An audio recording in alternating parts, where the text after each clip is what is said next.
Thank you. To whom I will give this microphone. I will keep the microphone. Thank you very much. That is the first starting component of Sweat and Tears. A question to Gavin. We're already in 2024. We need to deliver major reductions in threats to biodiversity by 2030 to achieve the global goal for nature and to restore nature by 2050. How can we engage companies to start delivering these high integrity outcomes right now? And what's the importance of biodiversity data in that? Thank you. Great, thank you so much, Frank. And thanks to the audience today, the panel members as well. Really looking forward to this discussion. If we can pull up the slides, that would be great. Just by way of introduction to Nature Positive and the initiative itself, you'll see on the screen there a whole heap of logos, including IUCN's, of course, and IUCN's World Commission on Protected Areas. The Nature Positive initiative is a grouping of 27 large conservation organizations, business platforms, standard-setting organizations, and other perspectives, indigenous, university networks, and others as well, all working to promote the idea of nature positive as a common narrative, not a slogan, but a common narrative for nature. And secondly, to bring some measurability and rigor to this sector as well, which is why I think this panel discussion is really important today. Now, as Frank said, we are a little running out of time, should we say. The GBF, the Global Biodiversity Framework, was only agreed in 2022, delays because of COVID. And its mission to halt and reverse nature loss by 2030 and live in harmony with nature by 2050 is essentially mirrors the definition of nature positive. And that, of course, is a very aggressive timeline because we look at all of the indicators now. Nature is, of course, declining very, very fast. But we're not here to talk about the decline. We're here to talk about how to turn that around. So in answer to Frank's question on what kind of private sector engagement is needed on this alongside government engagement is absolutely essential. Only about less than 18% of governments have submitted NBSAPs, National Biodiversity Strategies and Action Plans. And in those NBSAPs, you'll see a bias towards intactness conservation and not as much action on working with and through the business sector to transform systems. So it's really important that we find as many avenues as we can to do that. I'm going to break down that challenge into three buckets. One is the multilateral momentum. The GBF itself, and particularly Target 15, looks to companies to track their impacts and dependencies. The Paris Agreement, of course, requires nationally determined contributions, both on the adaptation and mitigation side. And there are various multi-country initiatives, the G7 Nature Positive Economy, G20 Momentum on Bioeconomy, and so on as well. Now, that's all helping in terms of direction setting. But then the question is, how does the private sector respond to what has been agreed by almost 200 governments? The answers are both voluntary and mandatory. On the voluntary side, we're seeing disclosure frameworks such as TNFD. We're seeing strategy and target setting, the Science-Based Targets Network and setting targets. We're seeing STAR, and Frank talked a little bit about that as well, as a way of driving action, and various other action initiatives as well. As well as that, and alongside that, we're seeing more mandatory interest from regulators as well on nature. From next year, the EU Corporate Social Responsibility Directive is going to require companies to report on their impact and dependencies. Any company doing in the EU or doing substantial business with the EU is going to have to start reporting, and therefore understanding nature much more deeply than they do today as well. So that's a regulatory drive. And then, of course, you've got national regulation as well. The UK has brought in a biodiversity net gain approach for new developments. You need to put 10% more nature back, essentially. The Australian government's developing a nature repair market and various ancillary bodies to support that as well. So the direction of travel in terms of where we need to be is clear, and you're starting to see this voluntary and mandatory momentum. However, we contend that there's one big challenge at the center of all of this, which is nature's complexity doesn't lend itself easily to being measured in terms of progress. And without measurement, it's easy to talk about, I can make a contribution, I can do something for nature, but we need a paradigm shift from I'm doing something for nature, to we are actually bending the curve on biodiversity loss. That's a very, very different way of thinking than we've seen perhaps the last 10, 20, 30, 40 years, where we've got amazing best practice examples and progress, but we're not fundamentally shifting the system in the way that we need. In fact, there are more than 600 metrics and indicators available today that you could choose from. For companies that aren't necessarily that savvy, that don't have teams of ecologists inside those companies, that can be quite overwhelming. It leads to complexity, confusion, paralysis and lack of decision making, or in some cases an excuse for inaction as well. This is too complicated. I don't want to have to invest super heavily in this, so therefore I'm going to sit back and wait. Of course, sitting back and waiting is not an option if we look at 2030 deadlines. It's also not an option when you look at this regulatory momentum that's coming as well. So therefore, we've identified what we said. Therefore, we set ourselves on a journey to say, how do you know whether nature is in recovery or decline at any scale? And is there a comparable, consistent way of being able to measure that? That's something that doesn't exist today. There are many, many different approaches. There are lots of innovations. There's new tech out there that can help answer this question as well. But without consistency and comparability, it becomes that much harder. So a number of organizations, the initiative itself, and about another 100 organizations, we've started consulting on this question. How can we get from a landscape of metrics, many of which are very good for different reasons, but how can we get from that from a small number of indicators and metrics to support those indicators and available data underneath that to be able to understand whether nature's declining or recovering. We think there's some essential criteria to be able to develop these. They have to be obviously credible and science-based. They have to be responsive. They have to be aligned. But they also have to be flexible, accessible, auditable. They have to be practical. There's a real trade-off in the middle here. High practicality, so an auditing firm like Ernst & Young or KPMG could look to a company and say, yeah, that's you've followed the methodology correctly, and that's understandable, and therefore you can operationalize that. That level of practicality, that has to be data availability as well, so a company's not burdened with having to spend an awful lot of money on perhaps a small area or something like this. So we've set out essentially a system to be able to do this. I'm not going to go into the whole system now. I'm just going to give you a little bit of a flavor of it. But first of all, we think there are 4 indicators for which there are metrics out there and available to underwrite these indicators. They need to be followed today. Extent of natural ecosystems. Is it growing or is it shrinking over time? The condition of natural ecosystems, which you can do more and more, at least terrestrially, through GIS mapping, with some supplementary on-the-ground data as well. Landscape intactness and connectivity for the landscape as well. And extinction risk. We think those 4 are the minimum, as well as 5 more that in certain situations there will be triggers when you'll need to go deeper. For example, you've got a species there that's not at an extinction risk immediately, but we know the population is crashing very quickly.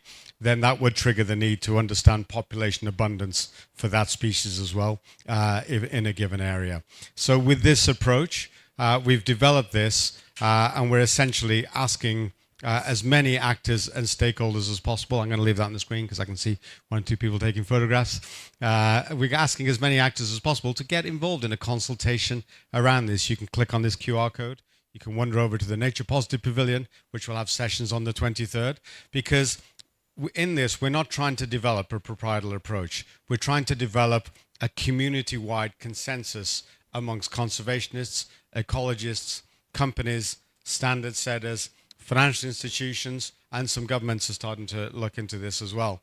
The broader the consensus around a common approach, the more likely we have of uptake of this, if we can find that sweet spot as well.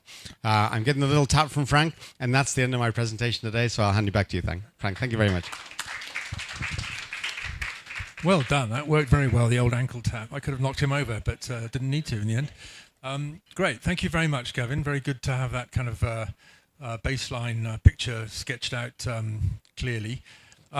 We've got a whole series of metrics, not metrics, beg your pardon, targets and goals in the Global Biodiversity Framework that relate to stuff that needs to be delivered by governments and stuff that needs to be delivered by companies.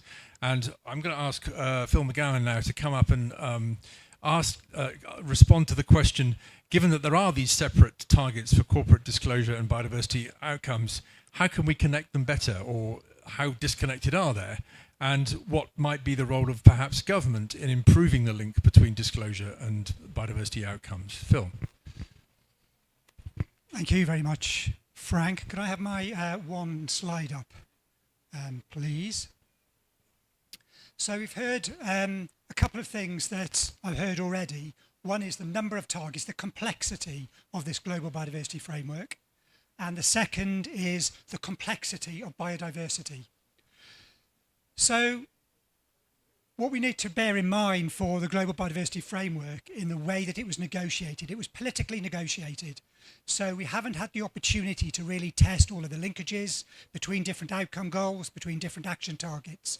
So all the targets and goals were negotiated one by one. So it obviously leaves the possibility that the connections, the fluency between these goals and targets are not as good as they could be. That's simply the result of a negotiation process. And essentially, we've got 4 outcome goals. That's the state, the way we want to see the world by 2050. And then there are 23 targets that we want to see implemented by 2030 in order to set action that will begin to see the outcomes that we want to see by 2050. We're not going to see everything that we want by 2030, so we have to get started. What actions do we need? And those have been adopted up to 2030. And then those targets will be revised in 2030. But the outcomes are going to stay the same. So the outcome goals for biodiversity, for sustainable use and access and benefit sharing, and for implementation. Those are the 4 outcome goals. So the one for biodiversity, goal A, split into 3 parts. So we've heard Gavin say there are 4 different metrics that they think are useful. 3 of those fit into the top one of those. That's all to do with ecosystems and habitats. And the Global Biodiversity Framework monitoring framework is having a challenge identifying what those indicators are going to be. The middle clause there is species, and we've got a pretty good idea of how to measure the status of species. During COP, there'll be the reception for the 60th anniversary of the IUCN Red List of Threatened Species. So we've been measuring the status of species according to quantitative criteria for 60 years. So we've got a good idea how to measure the status of species. Down there at the bottom, genetic diversity, the 3rd level of biodiversity, much more tricky.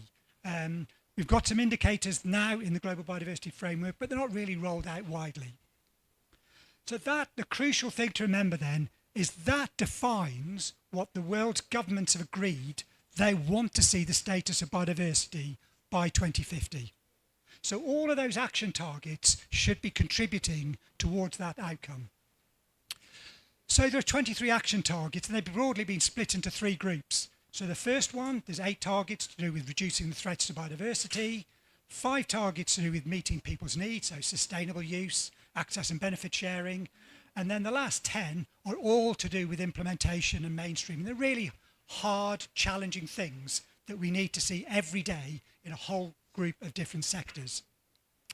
So I'm just going to pick on 2 of those that are related to the discussion today. So target 19 is all to do with increasing and aligning the amount of money that's going into biodiversity conservation. So particularly the bits I picked up here is substantially and progressively increase the level of financial resources from all sources, including private resources, leveraging private finance, new and additional resources, and encouraging the private sector to invest in biodiversity. That's all good and important. The indicator for that at the moment in the framework is simply more money. There's no indication that that has actually got to see an overall increase in goal A, improving the status, which is what we really want to see. Target 15, which Gavin mentioned, is all about ensuring or promoting, encouraging, what are the words? Encourage and enable business to take legal, administrative or policy measures to encourage and enable business, and in particular to ensure that large and transnational companies and financial institutions regularly monitor, assess and transparently disclose their risks, dependencies and impacts on biodiversities. So those are the three bits that we really need to join up. They've all been negotiated independently, and at the moment, progress against each of those will be measured independently. So you could tick off a great success for Target 19, loads more private finance going into biodiversity, but some of those companies may not change, have the potential not to change the way that they do their business. So we might not see an overall increase in the status of biodiversity. I hope that answers the question. Yeah, no, that's everything. So the key thing that we need to see is, how do we see an increase? What measure do we put in place, perhaps through Target 15, that will ensure that the increase in funding and the alignment of business is actually going to lead to a reduction in threats to biodiversity by 2030 and a restoration of nature by 2050. That's the key challenge we've got. Thank you very much. Thank you very much, Phil. I think that's a really, really important understanding to come to in terms of the context of the way it is that the GBF is being delivered. And it's a really, really important opportunity for the nature positive momentum to fill that gap. I think that's really where we can go to ensure that, rather in the way that we're trying to do within IUCN, is to get companies onto a pathway where they can deliver those outcomes at the same time as disclosing their risks and opportunities, but also deliver actions that lead to outcomes that reflect the targets, the goals, particularly Goal A.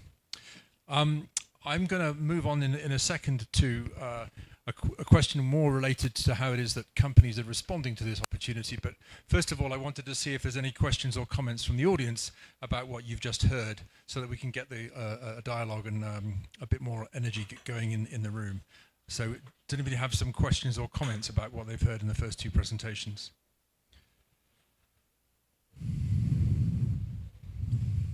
Thank you. Meg. Yes.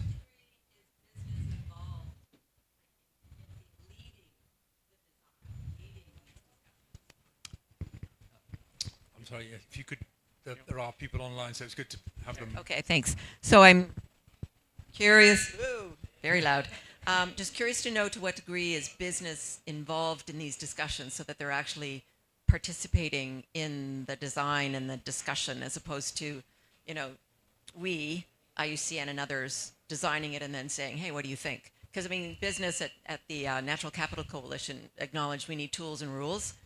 So I'm just curious the degree to which they're involved. Very good question. We'll actually be coming to that to some extent with Odile's contribution in just a minute, because it's an absolutely crucial part of the equation, particularly in that what we have currently is that the GBF is basically driven by governments, and the participation of companies in all that process is relatively limited. But we'll come back to that response from Odile in just a second. Any other comments or questions in the... yes, please. Okay, so I have a question. I guess is it in the same line, and I don't know if it's going to be answered, but are we mapping the already done initiatives from the private sector? Because sometimes they are actually, there's a lot of movement from the private sector, and I don't know if we're mapping. So maybe many of those are already being targeted, but we don't know that they are. So this sort of coalition can help out map that. Sure, I'll take that one. So, for example, when we've been developing state of nature metrics, the first thing you do not start with a blank sheet of paper. Understand all of the good work that's been happening for decades, and particularly recently as well. Learn from that. We, for example, did a study of all of the metrics that were out there and brought all of that together, talk to companies and understand what's working as well. Because a lot of us think about the innovation that's needed, but consensus is all about finding the middle ground. What is the best of what's working out there already? How can we agree on it, and how can we scale it in a way that becomes easier for the private sector to get involved. And of course, for that, you need to understand what's out there. And therefore, what I was presenting earlier should be familiar. Some people that have been involved in this process said, oh, is that it? We've been working for 6 months and it looks... and we say that's a good thing, not a bad thing, because we're building on all of the good work to date. Thank you. I think the conclusion of that process is basically to say that there isn't any consistent assessment across the corporate sector that they are assembling impacts that are moving up into the GBF because they don't have the metrics to be able to do it. That's the sort of the result of the situation we found ourselves in, is that we don't have an accounting framework that adds things up to GBF. And that's really one of the crucial components of the approach that we're trying to take in IUCN, is to allow that to happen, to get a company moving down a pathway which delivers an outcome that may be in a small area of land in a particular part of the world, that can be added to lots of others in a comparable way, something from Colombia, something from Kazakhstan, something from Indonesia, all measured using the same units, such that you can then add them up and you can say the composite impact of those 10 things is 0.1% of the total GBF target for the what we wanted to do under Goal A. That has not been possible up to now. Any other questions, comments from the... Sorry, yes, please, Phil. Just one, everything Frank said is completely correct about the opportunity, the lack of ability to add things up. But for the first time, the CBD parties are trying to create the opportunity for non-state actors to actually report their contributions. That's being negotiated, what that template might look like. So until now, national reports have just been produced by governments. So now they are developing a template for non-state actors. So there will be a way of reporting, but as Frank has said, it won't be that common measure across different actors, but there will be some way of capturing what non-state actors have done. So businesses, civil society, etc., etc. Thank you very much. Odile. On that topic also, as you said, there has been a group of experts working on the ATEC, working on the framework, the reporting framework for the GBF, and I used to work on the target 15, and with a colleague from the World Bank. In this target, in fact, there are two things, because that's a number of companies reporting or disclosing what they are doing in terms of risk, impact, and dependencies, which is not so good, because number, it doesn't mean a lot. That would be better to have percentage, and that's what we proposed. But nevertheless, so you have two things inside. The fact that that's government which have to report, but they have to report that companies are reporting and disclosing. So government have to put in place a system to be able to count and to know what companies are doing, a system also to help companies to do that, and companies have to put in place internally a system to offer something to be able to disclose and report on their nature-related risk, impact, and dependencies. So we have been asked to help countries to do this, to fulfill this indicator, and we looked at what is existing. So that's more or less what you said, but I would say. So there are some regulation in EU, in France also, not a lot in fact. I heard about China and India, that's it. And perhaps I don't know all the countries for sure.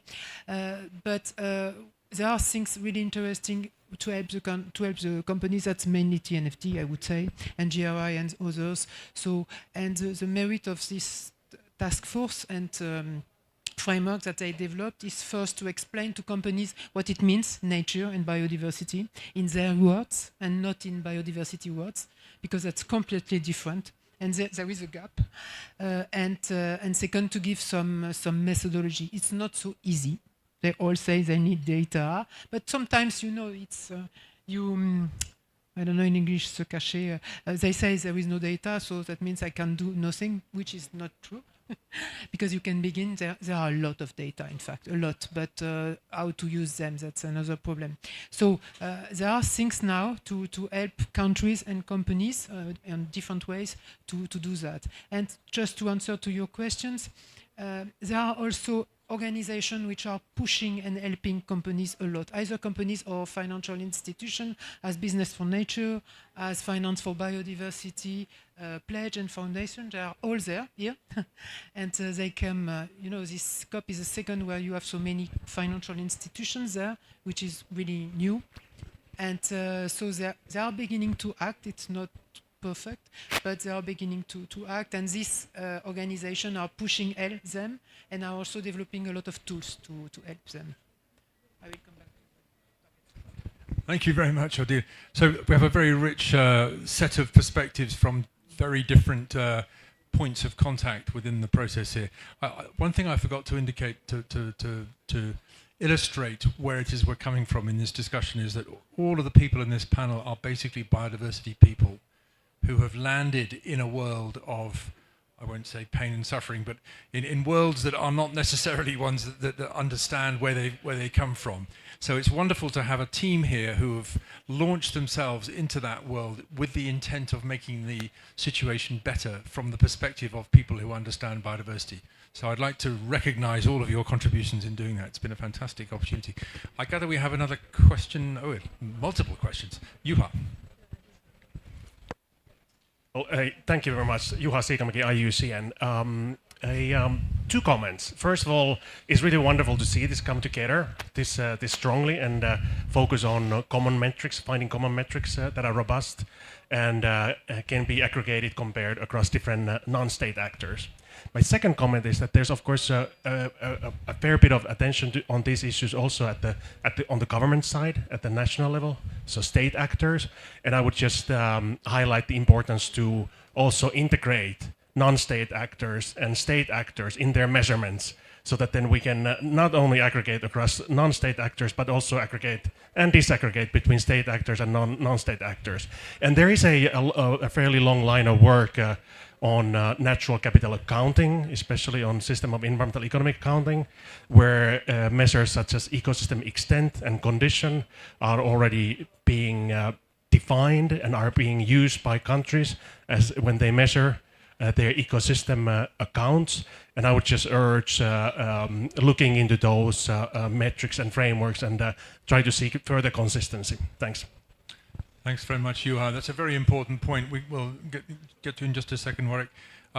Tomorrow at midday, 12, in the Nature Positive Initiative Pavilion, we're having a presentation by a collaboration between a national government and a company to measure contributions to the Global Biodiversity Framework in Costa Rica, which kind of assembles a couple of the components of that equation in a very interesting new way. So, as you say, Juha, lots of initiatives that are going in the right direction there.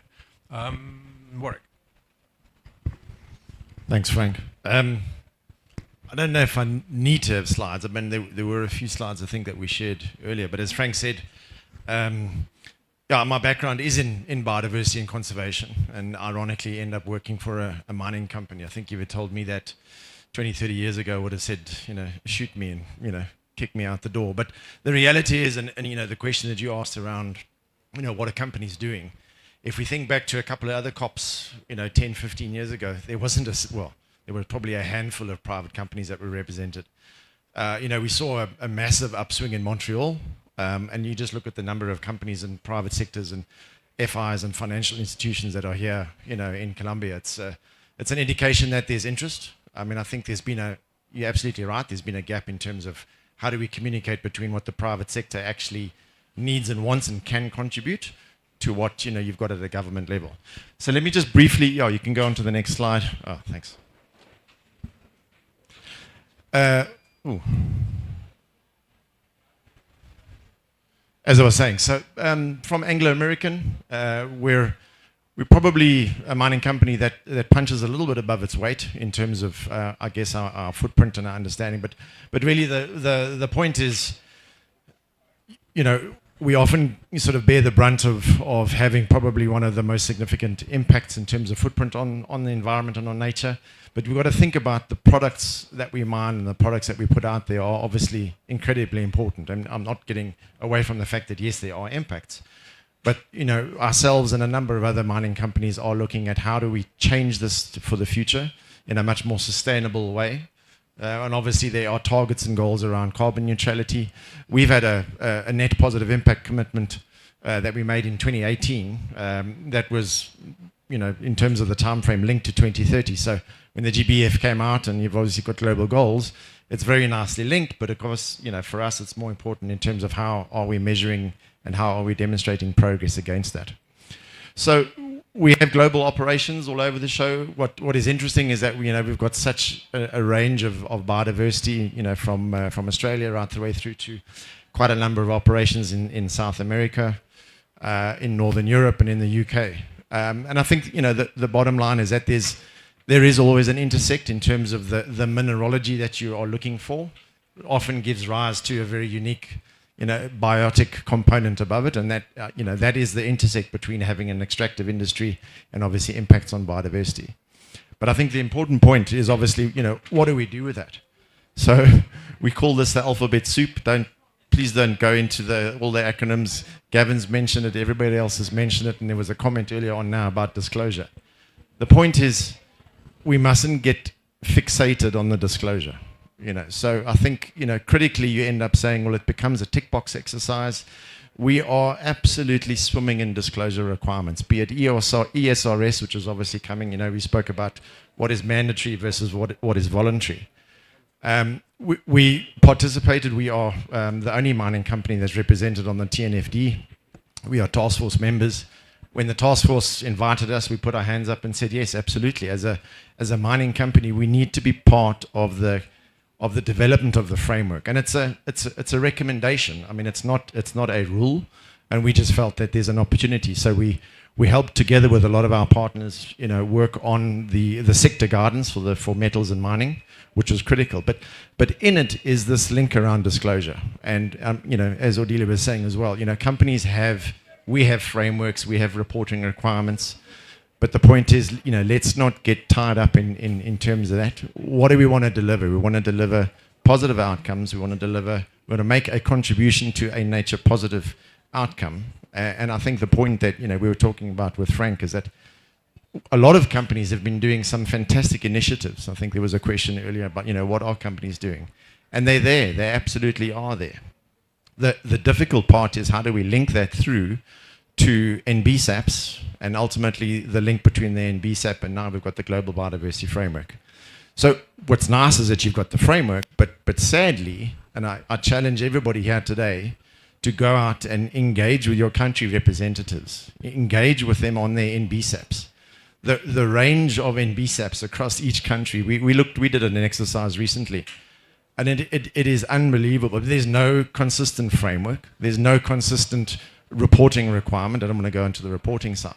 But this is what makes it so difficult for us, is to say, well, how does a company actually, meet up and contribute to some of these when there actually isn't that consistency? So challenge those countries. And the fact that we struggle in terms of that negotiation, well, not even negotiation, that sort of engagement process, to be able to say, we as a sector can have a huge contribution to your national determined targets, to your NBSAPs. Just engage with us, talk to us. Let's craft a framework that meets with that. As Gavin was saying, there are so many reporting requirements, and one of the things within TNFD is we said we're not going to reinvent the wheel. What we want to do is to say these are the metrics that work. And so what's really positive coming out the Nature Positive Initiative is that there's going to be a set of core metrics. In other words, this is your sort of absolute go-to. These are the core metrics that companies need to have, whereas we acknowledge you cannot apply that. There is not a one-size-fits-all to measuring biodiversity. It is complex and diverse in the definition. So you'll have a basket of metrics that works. You can aggregate them up at a country level. You can aggregate that at a national level. But effectively, we're getting consistency around what are those metrics that work. But importantly for us is, do we have a process that this feeds through to an NBSAP, that a country that can then say, this is how the private sector, this is how the mining sector, the agric sector are making those contributions. So the sooner we can get that, the sooner we can sit back to say, to Odelia's point, well, this is where we've made the contributions. And maybe just my last point on the GBF, You know, everyone thinks, oh, target 15 is for the private sector. It's not just target 15. We did a mapping exercise across all of them. And there's a touch point with each and every single one of those, the goals and the overall arching targets, that has relevance for countries and companies. We've got a session a little bit later on together with the TNFD around the opportunity for invasive species. We see that as a huge opportunity because of the fact that it is so diverse across value chains. And it's just one indication where it's not, you know, let's just, again, not just focus on one target. It's the whole framework, but importantly, how does that tie into the NBSAPs? And then what does that mean for a company at a country and also at a regional level? Thanks, Frank. Thank you, Warwick. And I'm tempted to reinforce my assessment of you as a disruptor, in that you stepped in and went in front of Odile, who was supposed to be speaking next, which is it's a kind of thing we can work with. It's a sort of maybe the blood and the sweat component of the event. So thank you very much for that. I'm going to come back for discussions on the corporate side of things in just a minute. But first of all, I want to get Odile to give you a reflection on where it is that she's been coming from in terms of the work with the High Ambition Coalition, which is focusing on another component of biodiversity, that of protected areas, and how that's reflected in the frameworks that she's been involved with. Thank you, Odile. Thank you, and I will be lazy, I stay. Just some words on the High Ambition Coalition for Nature and People, if in case you don't know. That's a coalition of countries, as Frank said, intergovernmental coalition of 120 countries now, so it's quite important. And the aim of this coalition is to help, support and push countries to implement the 30 by 30. So this part of the global biodiversity framework, which is an important part, the protection of 30% of land and inland water and 30% of the ocean. But saying that, it doesn't mean that it's only that, because you can't achieve that without looking at all the 70% around the 30. And I think the link with what you said is interesting. So if we come back to the main topic of the private sector, Frank, that was mainly your questions. Perhaps several points. It won't be possible to achieve the 30 by 30 if there is a lot of pollution in the 70%, because that will come in the 30%. I just a short story, but I'm living in Washington now, because we are based in Washington, and I spend a week of holidays. It's not to tell you my life, but in the south of America, in the Grey Mountains and South Appalachian, and that's forest, mainly a huge park, really nice, but forest. And I saw a lot of trees dead, and I thought, oh, that's a fire. And finally, that wasn't a fire. That was written everywhere. That was trees dead because of acid pollution, acid rains. So meaning you can protect a park, you can have a huge protection, you can have a good management, you can have everything needed, which is something to achieve. It's not so evident, but if around you have a lot of pollution, your park will won't be in good health. So everything is linked. So if I say that, is that the first role of the private sector? That's surely to continue to do what they are mainly doing, meaning trying to decrease pollution and to go to sustainable use. Second, perhaps different points that I wanted to say. The second point is we had a meeting 2 weeks ago in IUCN Leaders Forum in Geneva with James. I don't know if James is here, but co-organization IUCN and the HAC, and to try to see how to unlock the private sector to participate to this 30 by 30, because the private sector is not really involved in the conservation. In sustainable use, yes. In reducing pollution, yes, that's what you are doing mainly, but in the conservation, not so much, I would say. And what we heard from the people who were there, and we had really interesting people, CEOs of chemical companies, head of all these networks that I mentioned before, is that we need a narrative for our companies. Why should they be involved in conservation? That's something from the government, and that's something for conservationists, NGOs and governments, but why? So there is something to do to explain why it's so important also for companies, because of the value chain, because of the raw material, because of the business, more or less. Because without biodiversity, but above all in these type of areas, some business could be bad. So there is also something to do, and surely to develop more. So with the need to report and so on, it can come, but as you said, it's not sufficient. Because reporting, you need to have something to say. If you don't do anything, you have nothing to report, or it's greenwashing. But we see things evolving, but perhaps the least developed part in the private sector would be this conservation part. I know, yeah, I really think that. So we are, but also perhaps, and I will be a bit provocative, because there are bubbles. And for conservation, as I said, mainly governments and NGOs. The private sector is not in, and we are now trying to open that with the hack to get to other type of actors, private sector, financial institution, and so on. So different even actions that we are doing for them, perhaps to raise awareness, to develop capacities, and also because they are important to maintain and to finance this type of areas also. So I stop there, I think. Thank you. Thanks very much, Odile. It's a really important perspective to ensure that we recognize the whole range of ways in which companies can interact, both with the aspects of the global biodiversity framework that we're focused on currently, that is to say how it is that they can affect the future of species and ecosystems, but also how they can contribute to things like 30 by 30. An excellent example, in fact, from the mining sector is that the mining sector have very large, in many cases, very large land holdings that aren't intended for mining. And they are places that are really obvious opportunities to contribute to 30 by 30 if they're managed for even any kind of conservation outcome under the context of OECMs or some other kind of delivery mechanism for conservation. But recognizing that and including that in an NBSAP framework and ensuring that that's all being aggregated upwards into the GBF, there's a big opportunity for us to do some work there, I think. Warwick, yeah. Yeah, I mean, just to say, I mean, we actually presented a paper together with IUCN at Montreal around the company's contribution. So there is a massive contribution that can be made to the 30 by 30.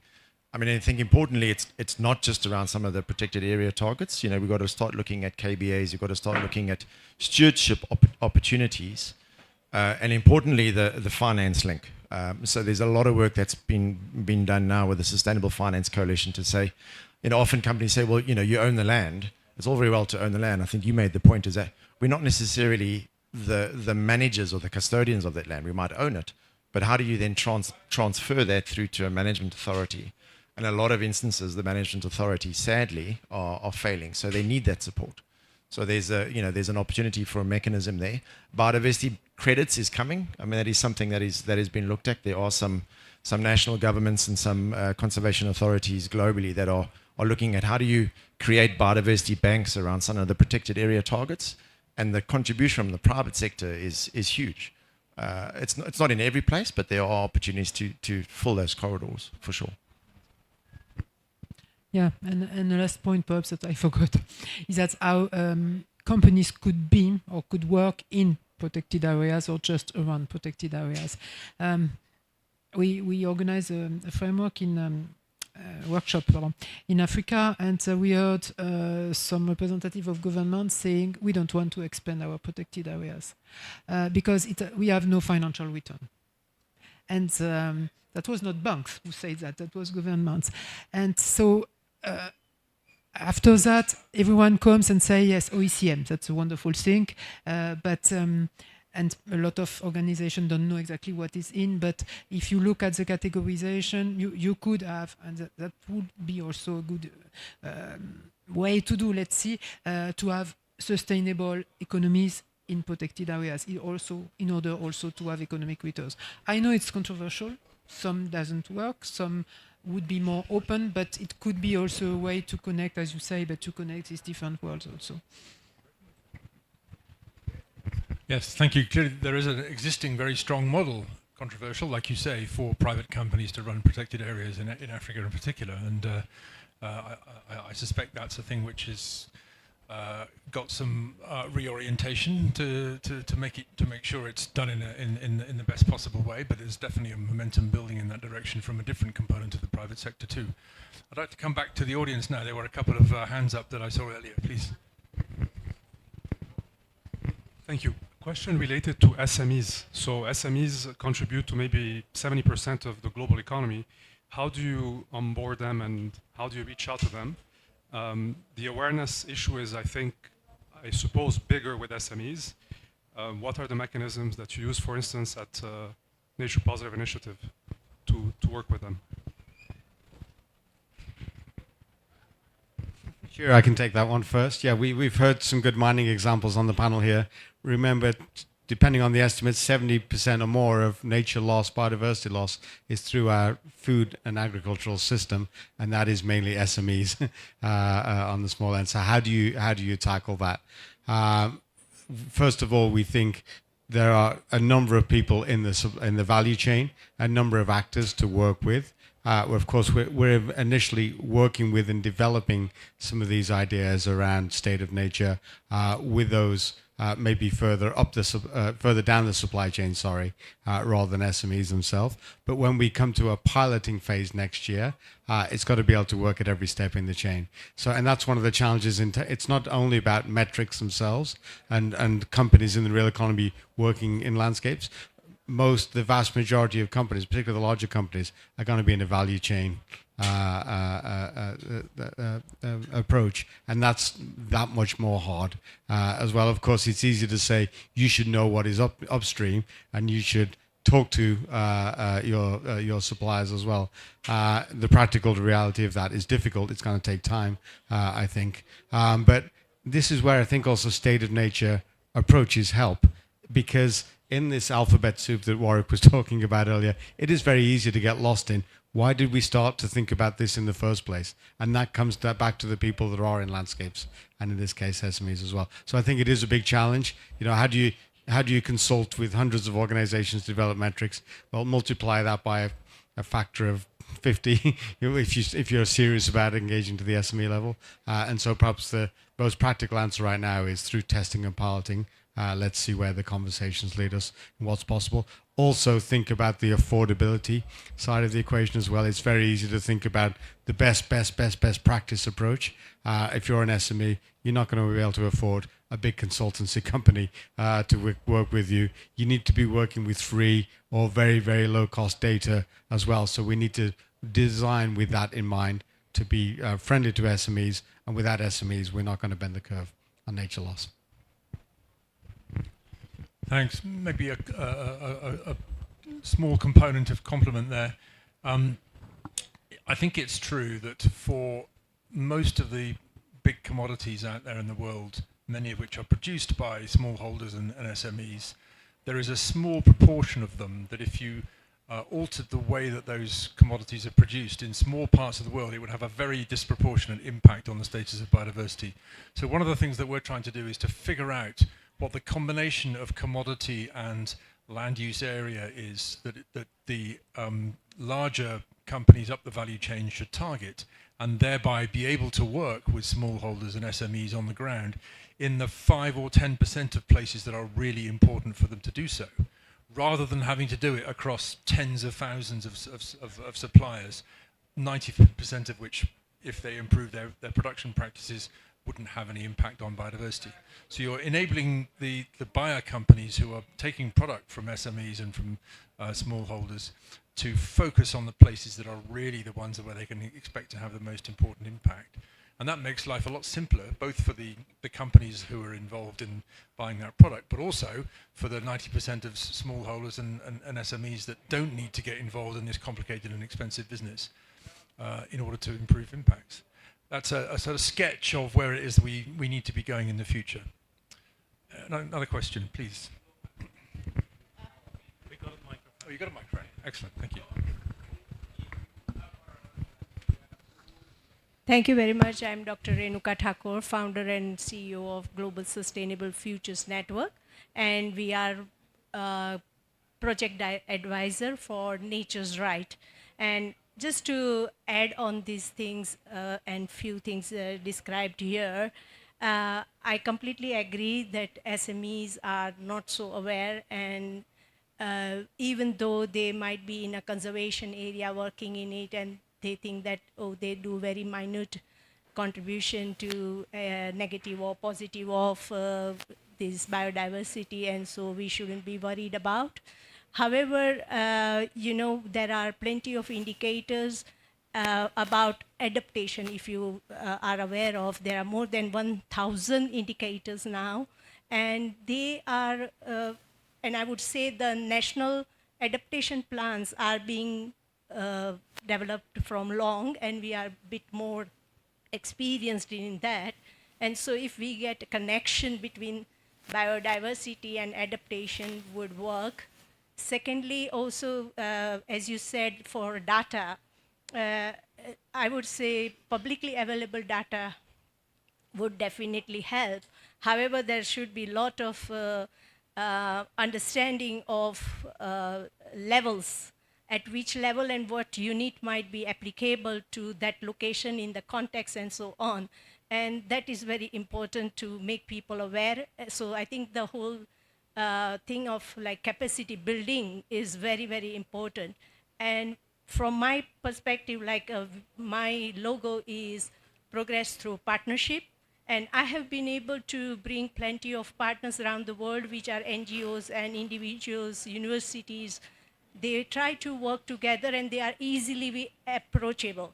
However, government organizations or the authorities, local authorities and the government authorities are not so easily approachable or reachable, I would say. I don't know what word should I use for that.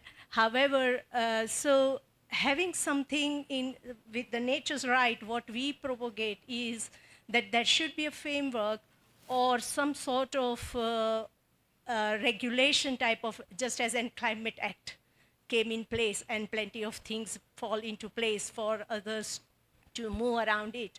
I think nature's right type of regulations should be there in place to make people move around it. Thank you. Thank you.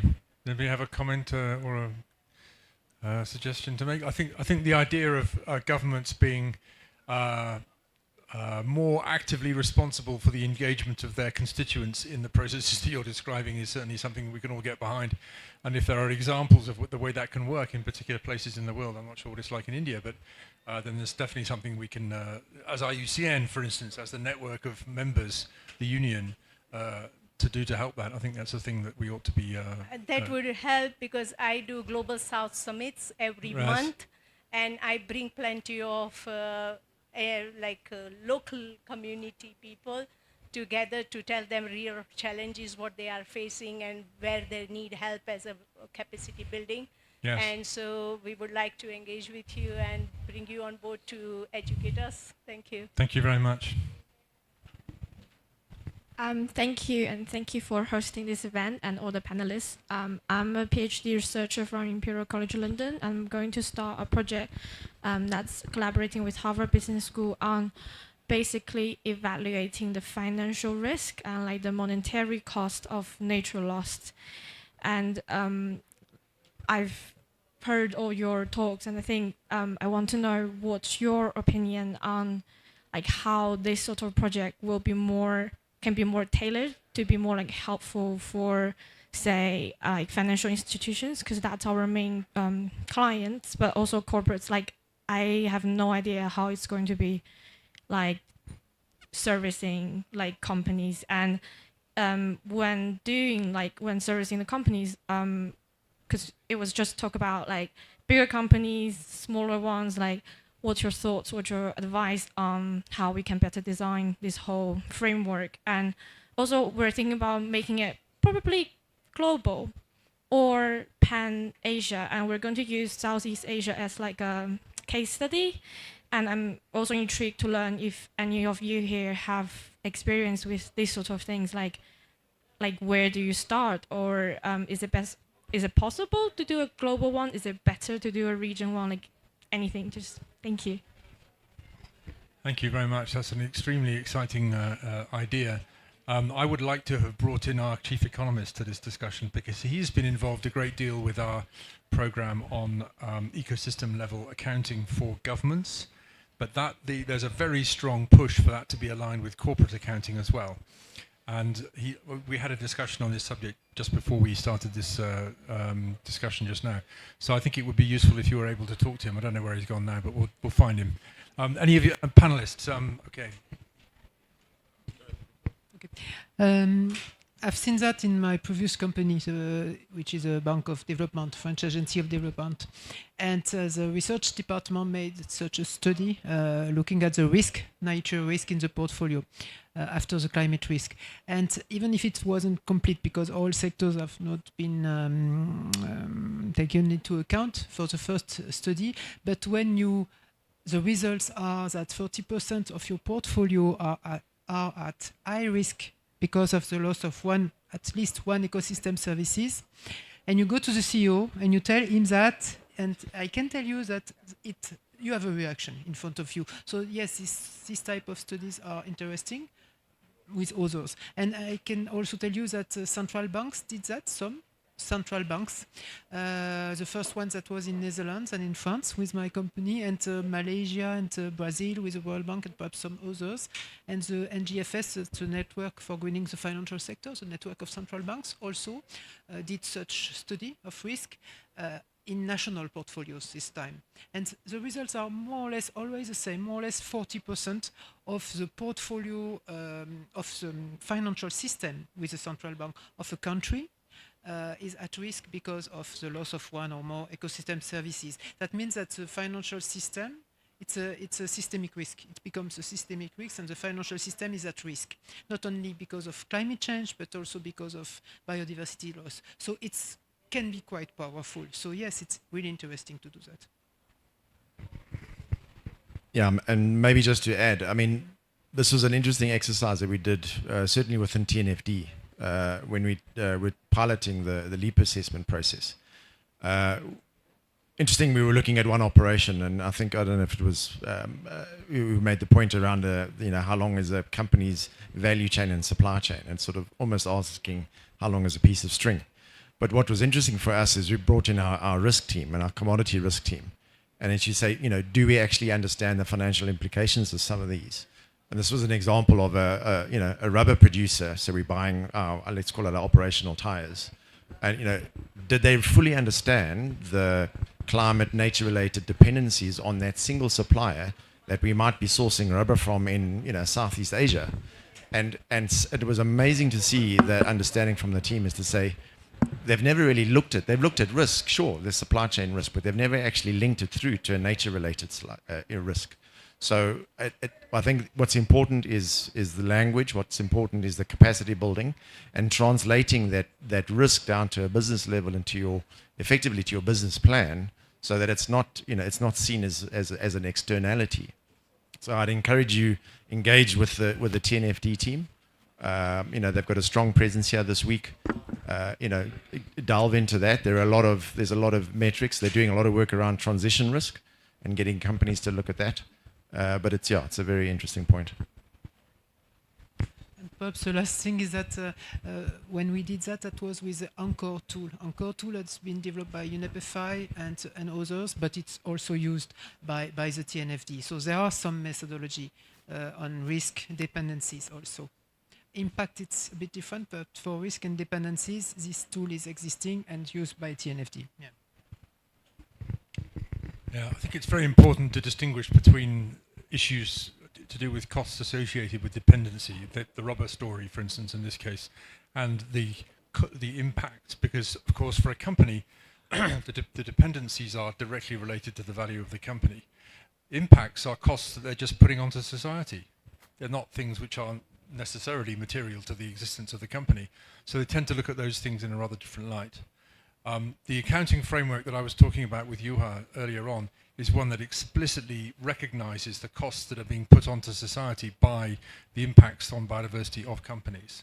And if you can put that into the corporate accounting framework, then that's a very powerful mechanism to get things to change. So there's definitely lots of interesting opportunities for pursuing that approach. So, more exciting commentary here. It's been an extremely stimulating discussion up to this point. I'm sure we've got lots of other things to cover here. Yes, Phil. There's a question actually for Warwick, I think. Just Warwick, but maybe Odile as well. When Warwick was talking, there were 2 or 3 things. This is only a half thought through question, but there were 2 or 3 things that you said. The scale of land holdings of some of the big companies, the challenge of integrating across NBSAPs, for example, national biodiversity strategies in different countries, because they're all written in different ways, and the great variety of reporting requirements.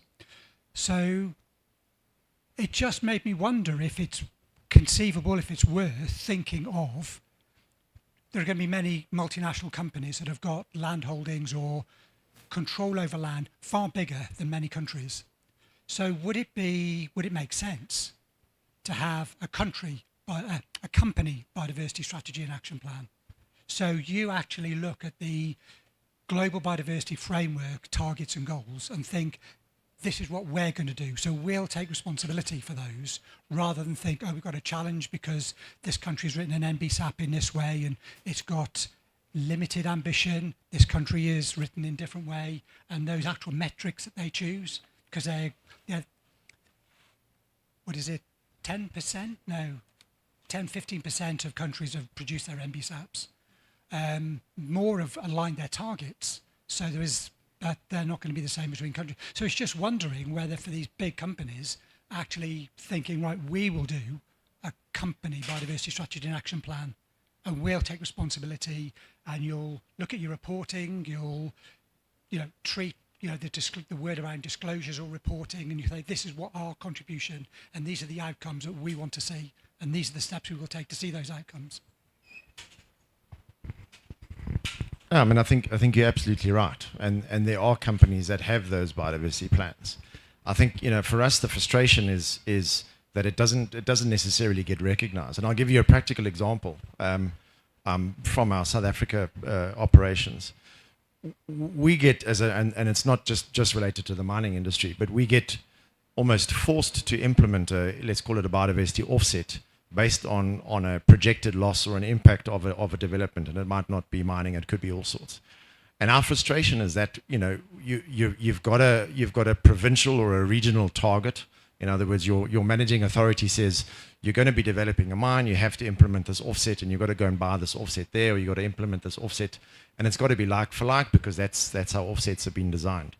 We're trying to push it to say, to your point, is companies have huge land holdings. I mean, I think 25% of land owned in South Africa is owned by the private sector.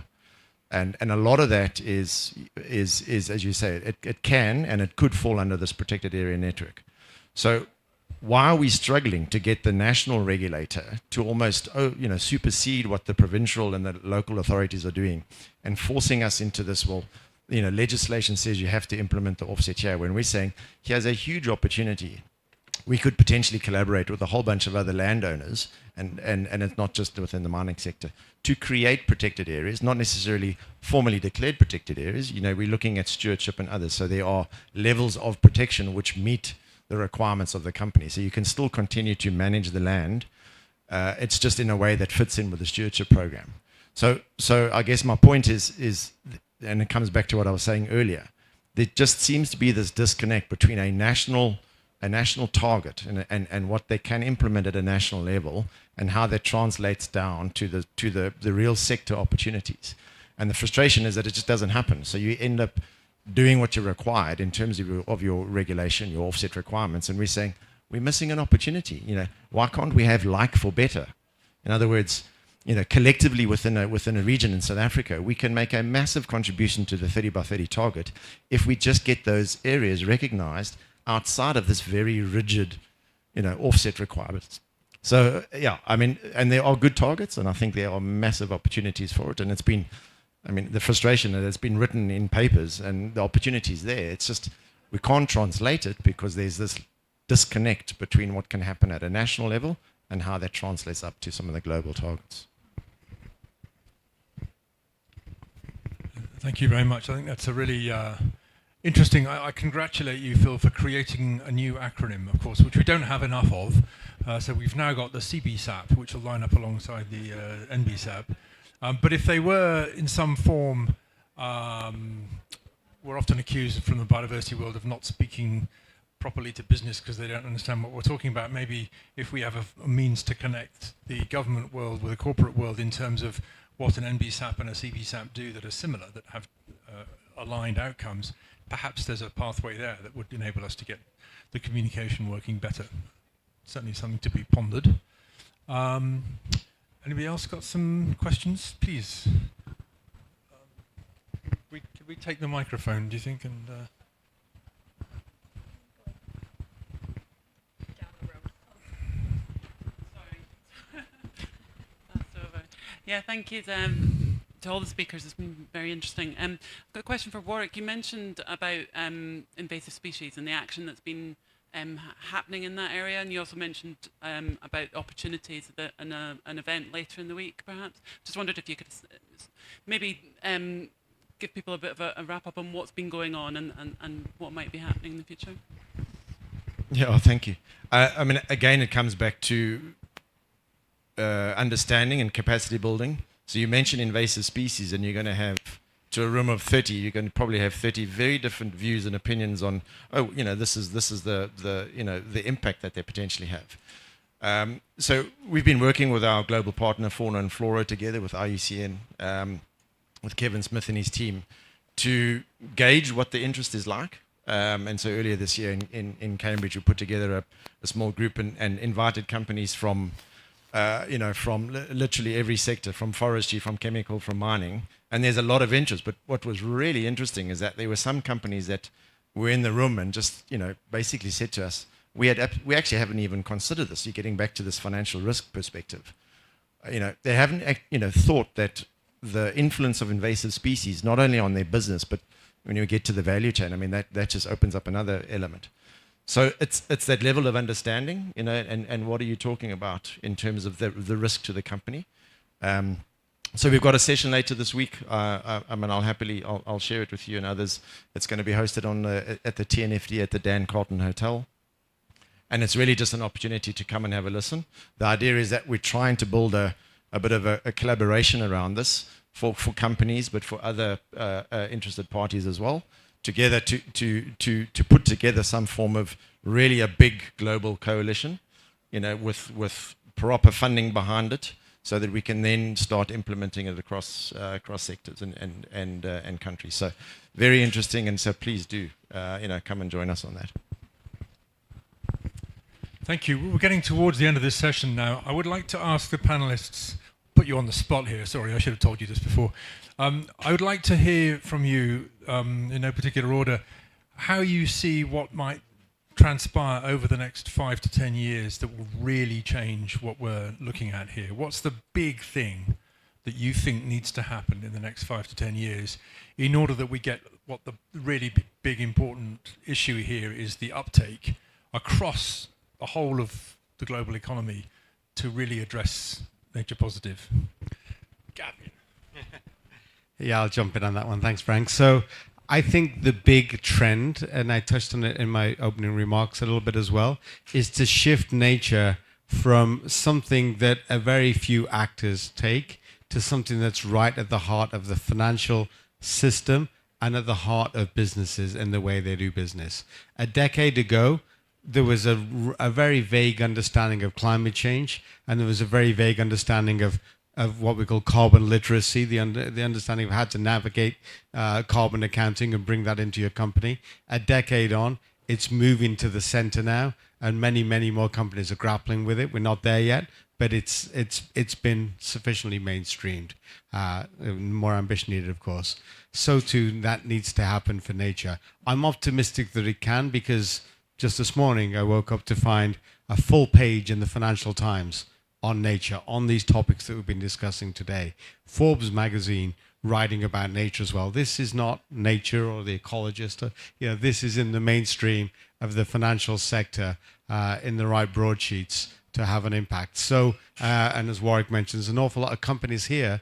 2 COPs ago, you would have hardly found any companies at all that would have engaged in a nature COP. And now they're here. Many are a bit confused, learning a lot. They're going through that learning curve, and that's great. We need to help everyone on that journey as well. And in a few years' time, we will have a system, and TNFD we've heard about on the panel here, opportunities to make a standardization of metrics easier, greater data availability at lower cost, which is a trend that's happening out there in the data and metrics world. That's all coming together in a perfect storm. So that we're no longer talking about the best practice, but everybody is playing a significant role. I think that's where we could be. Thank you. Thanks. I think there's two things. One is just to build on what Gavin was saying. A lot of different people have come together very, relatively speaking, very quickly. And we need a metric or a series of metrics that are very easily communicated. I think if we can get that cracked in the next 1 or 2 years, then we've got a lot of opportunity to make progress. As academics, we like to think, oh, we can't put it out into the real world until it's perfect. We like to tweak and change. We haven't got time for that. So let's get something that at least allows us to make a really good start. And we are in a position, we've got plenty of work done, plenty of people working, where we should be able to come to agreement within the next year or two. So that's one thing. And then secondly, also reflecting the fact that we are coming from many different walks of life, academics, extractive sectors, SMEs, people at different stages of the supply chain, governments, non-governments, commercial entities. We need to understand each other's perspectives a lot more. I mean, I think Warwick has been very articulate at the sharp end of talking about the differences between governments and non-state actors. We've got to find a way to understand each other and to work together. So I completely agree with what you said. So I don't have to repeat. What I can add is that it has to be an all-of-government approach, which is something else, because when we try to have finance ministers, banks and so on are here, finance minister not really, for example, or other type of ministers. So because they are also developing laws and so on, the regulation, and that's, you say government, but that's mainly ministers of environment that which are here. So we also need these persons. We also need the regulators to really incorporate nature issues and conservation and sustainable use and so on. I think we need to make nature not competitive. We need to be collaborative. And I think this is my caution around the disclosure route. I'm not saying disclosure is wrong. I'm just saying we need to be very careful that it doesn't end up being a very competitive stage where companies start competing around, you know, what their disclosure requirements. We saw that with CDP, and that's hopefully something that we don't want to see. So make nature collaborative, not competitive. Thank you very much. I think as a moderator with some baggage, I'm going to offer my own view on what needs to happen in the next 10 years as well. Why not? While I'm up here, I think the complete picture that you've drawn there is a very compelling one. I would want to apply the momentum to the bad guys. I think Warwick is pre-eminently a good guy in this process, in that he's a biologist for a start, but he's also working for a company that wants to do the right thing. There's an awful lot of companies out there who will do anything to avoid doing the right thing. And what we have to do is to provide a system where it's more costly not to do it than to do it. And by costly, I don't mean just monetary cost. I mean reputational cost. I mean regulatory cost. All the things that we need to set up such that there's nowhere for the bad guys to hide anymore. The whole idea of laying out where it is that value chains have their impacts on the ground, and the small fraction of those pieces of value chains that have the 80 or 90% of the impacts on biodiversity, where it is that companies are involved in those and what they can do to change that, and that there's no escape from your obligation and duty to your shareholders and your clients, that you do something about that. Once we've got that kind of level of transition worked out, we'll be starting to make a big difference. We have a few minutes left for a couple more questions, if there's others out there who would like to offer their view about what it is that needs to happen in the next 10 years that will change the world. If you're interested to do so. Yes. Well, you've got a mic here. So next 10 years, what needs to happen? Thank you. I believe in next 10 years, especially because I work with local communities, each one does their job at the moment. Again, they are doing some actions, but the problem is that their contribution is not directly contributing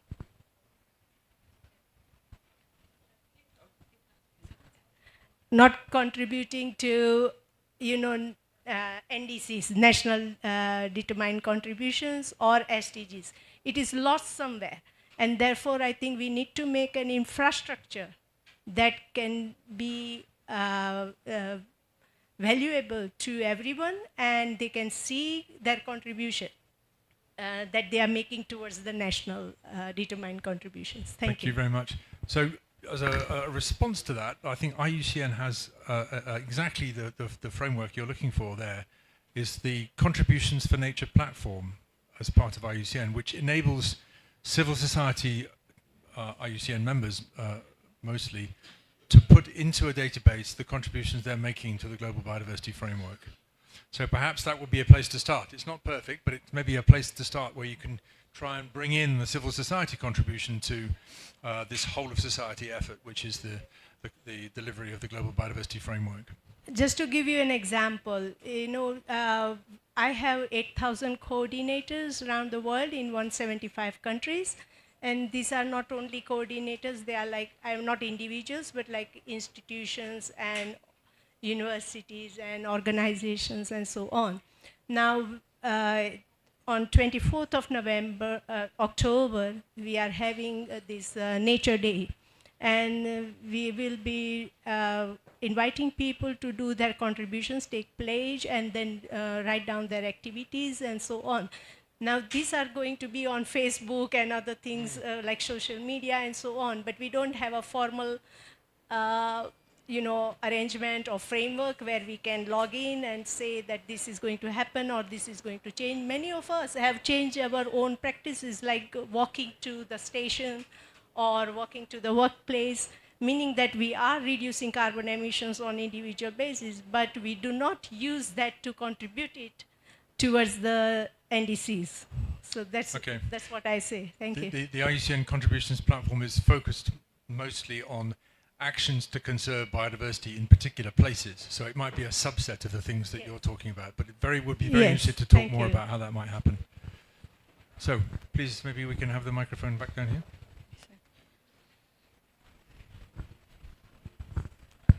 I think the initiative that China launched with Stanford University about creating the gross ecosystem product, which would complement the GDP, is an interesting concept to balance the one metric that is actually driving economies globally.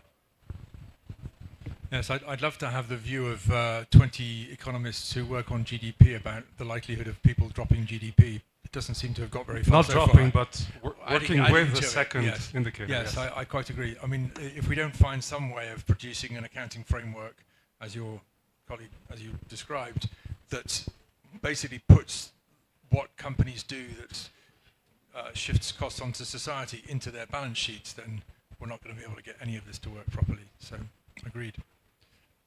Any other final comment? If not, then I will return to you 7 minutes of your valuable time. And I will thank our very, very distinguished and extremely animated and able panelists for their excellent contributions. And thank you to the audience for a very interesting and productive set of exchanges. Thank you again.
Hola.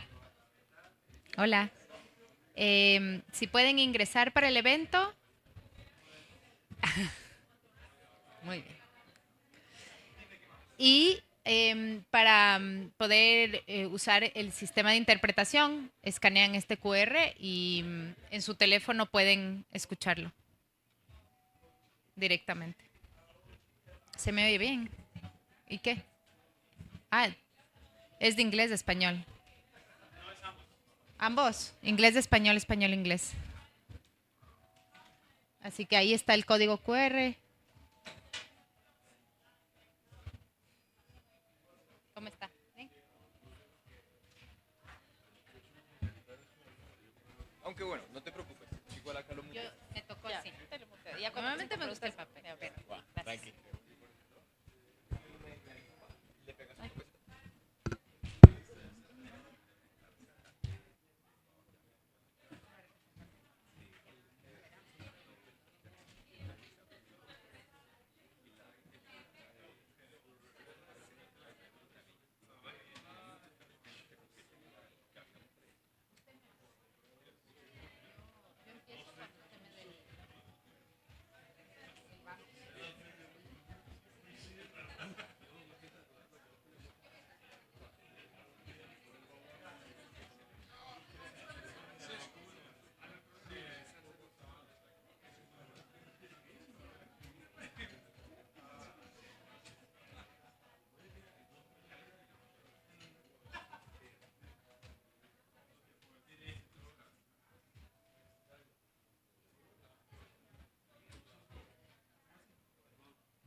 ¿Empezamos?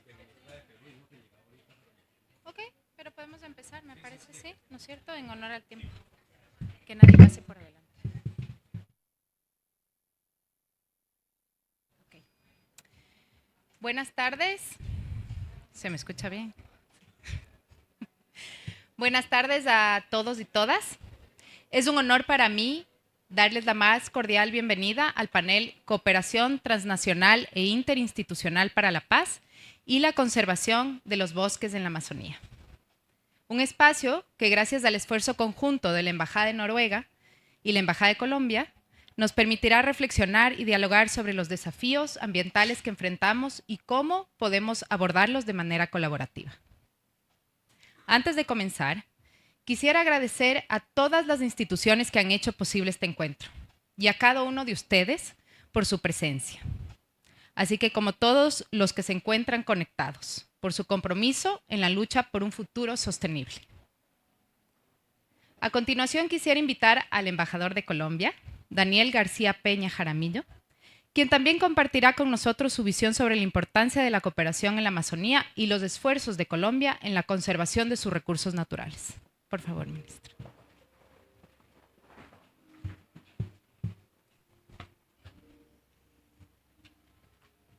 Bueno, muy buenas tardes a todos y a todas. En primer lugar, un saludo muy especial a Nils Martin Gunnig, embajador de Noruega en Colombia. Placer encontrarnos de nuevo.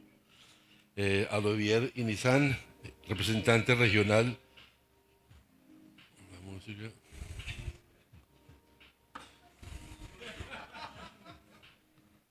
Pensé que me tocaba cantar o algo, ¿no? Karaoke, una cosa. Olivier Inizan, representante regional adjunto de la UNODC para la región andina y el Cono Sur. Muchas gracias por estar con nosotros. Jimena María Herrera Irón, coordinadora del Sistema Nacional de Bosques del Ministerio del Medio Ambiente del Ecuador. Estamos esperando, pero está pronto por llegar y acompañarnos Raquel Ilianova Soto Torres, viceministra del Desarrollo Estratégico y los Recursos Naturales del Ministerio del Medio Ambiente del Perú. Nuestro amigo Rodrigo Botero García, director de la Fundación para la Conservación y el Desarrollo Sostenible, que agradecemos mucho su presencia en el día de hoy, y el brigadier general César Augusto Parra León, que acompaña el equipo de la Embajada de Colombia en los Estados Unidos como ministro consejero y que viene liderando todos esos esfuerzos de cambio climático y que realmente ha sido de parte de la Embajada junto con Natalia Mora, que está detrás de él tomando fotos, ayudando a organizar este evento. Es un honor tenerlos ustedes acá y dirigirme en este momento tan importante para Colombia, pero para el planeta de COP16, que nos reúne con un objetivo de tratar de buscar esfuerzos comunes para enfrentar el desafío más urgente que tiene hoy la humanidad y es el futuro de nuestro planeta. Quiero centrar mi intervención breve en la región que seguramente para muchos lo compartiremos como el corazón verde de nuestro planeta, que es la Amazonía. La Amazonía no es solo el pulmón vital para el mundo, es el hogar para innumerables comunidades indígenas que han sido durante siglos los guardianes de esta naturaleza. Ellos posean un conocimiento ancestral sobre la conservación de los ecosistemas que han sido clave para la protección de esta región vasta. Todos sabemos la Amazonía enfrenta, sin embargo, serias amenazas de diferentes naturalezas, deforestación, la explotación de recursos, el impacto mismo del cambio climático, todo ello exacerbado por la presencia de grupos, organizaciones criminales transnacionales que ponen en peligro la sostenibilidad misma de este importante lugar del mundo. Este desafío que trasciende mucho más allá de las fronteras de nuestros países. La Amazonía, como sabemos, se extiende no solo en América Latina, en parte de América Latina, sino que tiene un efecto sobre el mundo y muchos otros países lo entienden, y por ello pues tener al Reino de Noruega con nosotros, que no es un país amazónico, pero podemos nombrarlo un país amazónico honorario, yo creo, por todo lo que ha hecho Noruega por esta región, lo amerita. Es imperativo que en este panel de hoy podamos mirar iniciativas, ideas que articulen institucionalmente las identidades locales, regionales y gubernamentales, así como la fuerza pública, para fortalecer los esfuerzos conjuntos hacia la sostenibilidad. Hacemos un llamado especial a los gobiernos, a las organizaciones internacionales, al sector privado y a la sociedad civil para que juntos impulsemos programas integrales de sostenibilidad en la Amazonía. Necesitamos un enfoque que ponga a las comunidades en el centro de la solución, garantizando que se respeten sus derechos, se escuchen sus voces y se valoren sus conocimientos. La cooperación transfronteriza es fundamental para la creación de corredores ecológicos que permitan la regeneración de ecosistemas y la protección de especies en peligro de extinción. Los acuerdos binacionales y multilaterales entre los países amazónicos y otros deben fortalecerse, integrando políticas que incluyan a las comunidades locales en la toma de decisión y en la gestión de los recursos naturales. Asimismo, en el marco de esta COP16 pedimos el apoyo de la comunidad internacional para financiar proyectos de desarrollo sostenible en la región, que combinen la conservación del medio ambiente con el bienestar económico y social de sus habitantes. Es esencial avanzar hacia una economía verde que aproveche de manera sostenible los recursos de la Amazonía sin poner en riesgo su futuro. No podemos olvidar que la lucha contra el cambio climático y la protección de la Amazonía son dos caras de la misma moneda. El destino de nuestras futuras generaciones depende de nuestra capacidad para actuar de manera conjunta y decidida. El cambio climático está exacerbando los desafíos que enfrenta la Amazonía. La región experimenta un aumento en la frecuencia de intensidad de eventos climáticos extremos, como sequías prolongadas e inundaciones devastadoras. Estos eventos no solo afectan la biodiversidad, sino que también ponen en riesgo la seguridad alimentaria y los medios de vida de millones de personas, especialmente las comunidades indígenas. Además, la deforestación está convirtiendo a la Amazonía en un sumidero de carbono de un sumidero de carbono a una fuente de emisiones, acelerando el calentamiento global. Por ello es imperativo que actuemos ahora para proteger este ecosistema vital y mitigar los impactos del cambio climático. Las comunidades indígenas, guardianas ancestrales de la Amazonía, como ahora decía, poseen un conocimiento invaluable sobre la conservación de los ecosistemas. Sus prácticas tradicionales basadas en el respeto por la naturaleza ofrecen modelos de desarrollo sostenible que podemos replicar y escalar. Es fundamental reconocer y respetar sus derechos territoriales y garantizar su participación plena en la toma de decisiones relacionadas con la gestión de los recursos. Hoy estamos ante una oportunidad histórica de transformar la forma en que nos relacionamos con la naturaleza y de construir una nueva era de cooperación internacional. La Amazonía y las comunidades que la habitan deben ser un ejemplo de lo que podemos lograr cuando lo hacemos de manera conjunta. Para el panel de hoy propongo que se pueda biodiversidad. En segundo lugar, la gobernanza colaborativa. La clave para enfrentar estos desafíos radica en fortalecer la gobernanza colaborativa, integrar a las comunidades locales a la toma de decisiones para el éxito de nuestras estrategias. La cooperación internacional, ejemplificada por nuestros socios estratégicos como el gobierno de Noruega y la IUCN, es vital para generar un frente unido en la protección de la Amazonía.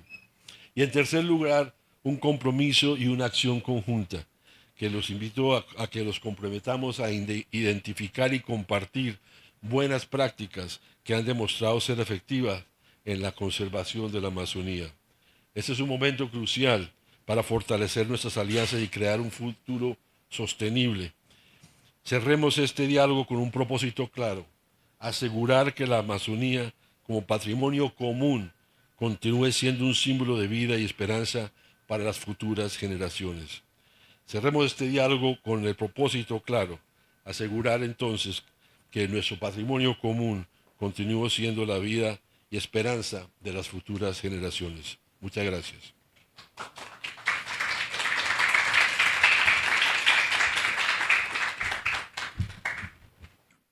las redes criminales transnacionales infelizmente cuentan con niveles de cooperación más altas que las que observemos a veces entre estados. Así es.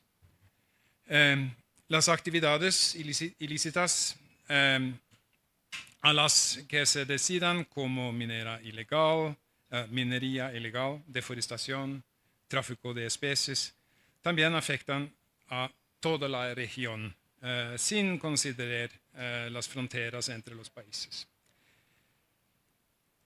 Aquellos líderes que intentan oponerse a estas actividades criminales ponen en riesgo su vida, como lo demuestran los informes sobre defensores ambientales asesinados y amenazados en la región, en Colombia, pero también en otros países en esta región. Y entonces necesitamos realmente acciones concretas para proteger la Amazonía, sus bosques y su gente. Invertir en adaptación al cambio climático y en restaurar las áreas degradadas. Luchar contra el crimen ambiental y garantizar el goce de los derechos de las comunidades.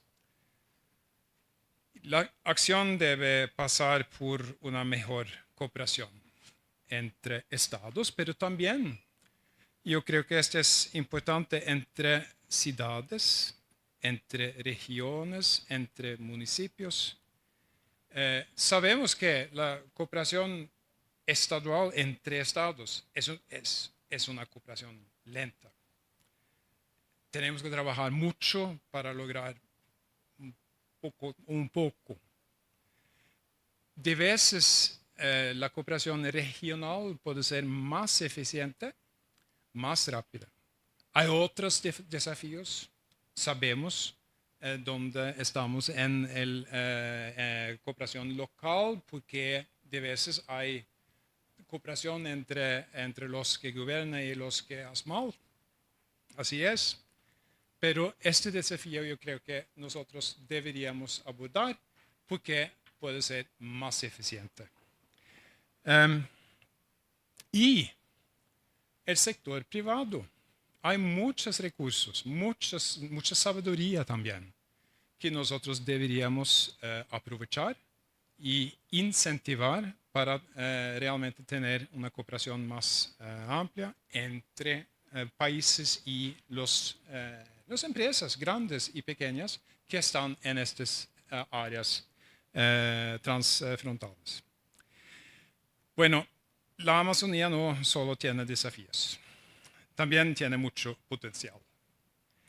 ¿Cómo podemos los que estamos hoy aquí actuar para escalar las soluciones y consolidar alternativas viables para la región?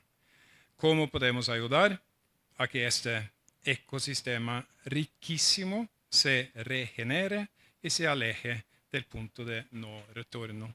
Espero que la discusión sirva para poner sobre la mesa pistas de trabajo conjunto entre los diferentes países de la región que están representados acá. Son ustedes quienes lideran esta agenda, nosotros vamos a apoyar, pero son ustedes que están acá y ustedes que viven en esta región con sus desafíos, pero también con sus riquezas cada día.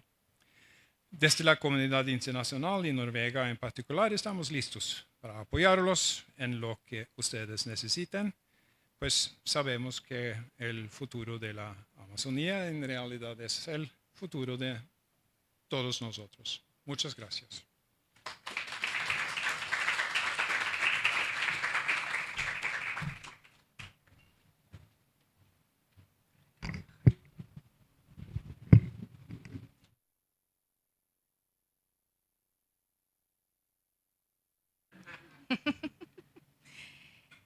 Agradecemos profundamente las intervenciones de ambos embajadores.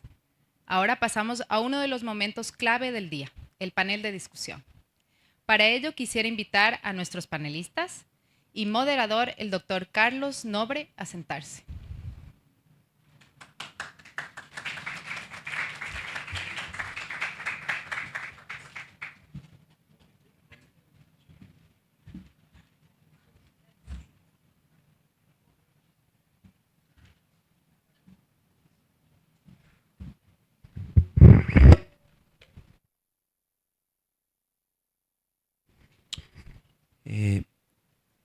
Buenos días a todas y todos. Inicialmente yo tengo que pedir disculpas porque hablo portuñol, no hablo español. Pero me solicitaron el general César que hablase portuñol. Entonces, y también el embajador de Noruega habló muy bien español. Entonces, muchas gracias por las hablas de los dos embajadores. Son muy buenas porque mostraron todo lo que está ocurriendo, riesgos, el riesgo de punto de no retorno y cómo tenemos que tener mucha colaboración en todos los países amazónicos para buscarmos soluciones basadas en la naturaleza para realmente salvar la Amazonía y todos los pueblos y también salvar el planeta, porque perdiendo la Amazonía es muy grave para todo el planeta. Entonces vamos a tener 5 panelistas y fue preparado una preguntas para ustedes panelistas. Yo voy a hacerlos y ustedes pueden contestar cada una, no necesariamente todas, pero lo que preferirem. La primera, ¿qué desafíos específicos enfrentan los países amazónicos al coordinar políticas de gobernanza transfronteriza y cómo pueden abordarse mediante alianzas internacionales? Los dos embajadores trataron de esa cuestión también muy bien. La segunda, ¿qué mecanismos de cooperación internacional han sido más exitosos en la protección de la Amazonía y qué lecciones clave se pueden aplicar para replicar estos esfuerzos a nivel local y regional? La tercera, ¿cómo pueden las alianzas público-privadas apoyar el desarrollo sostenible y qué modelos económicos han probado ser más eficientes para conservar la biodiversidad en la Amazonía?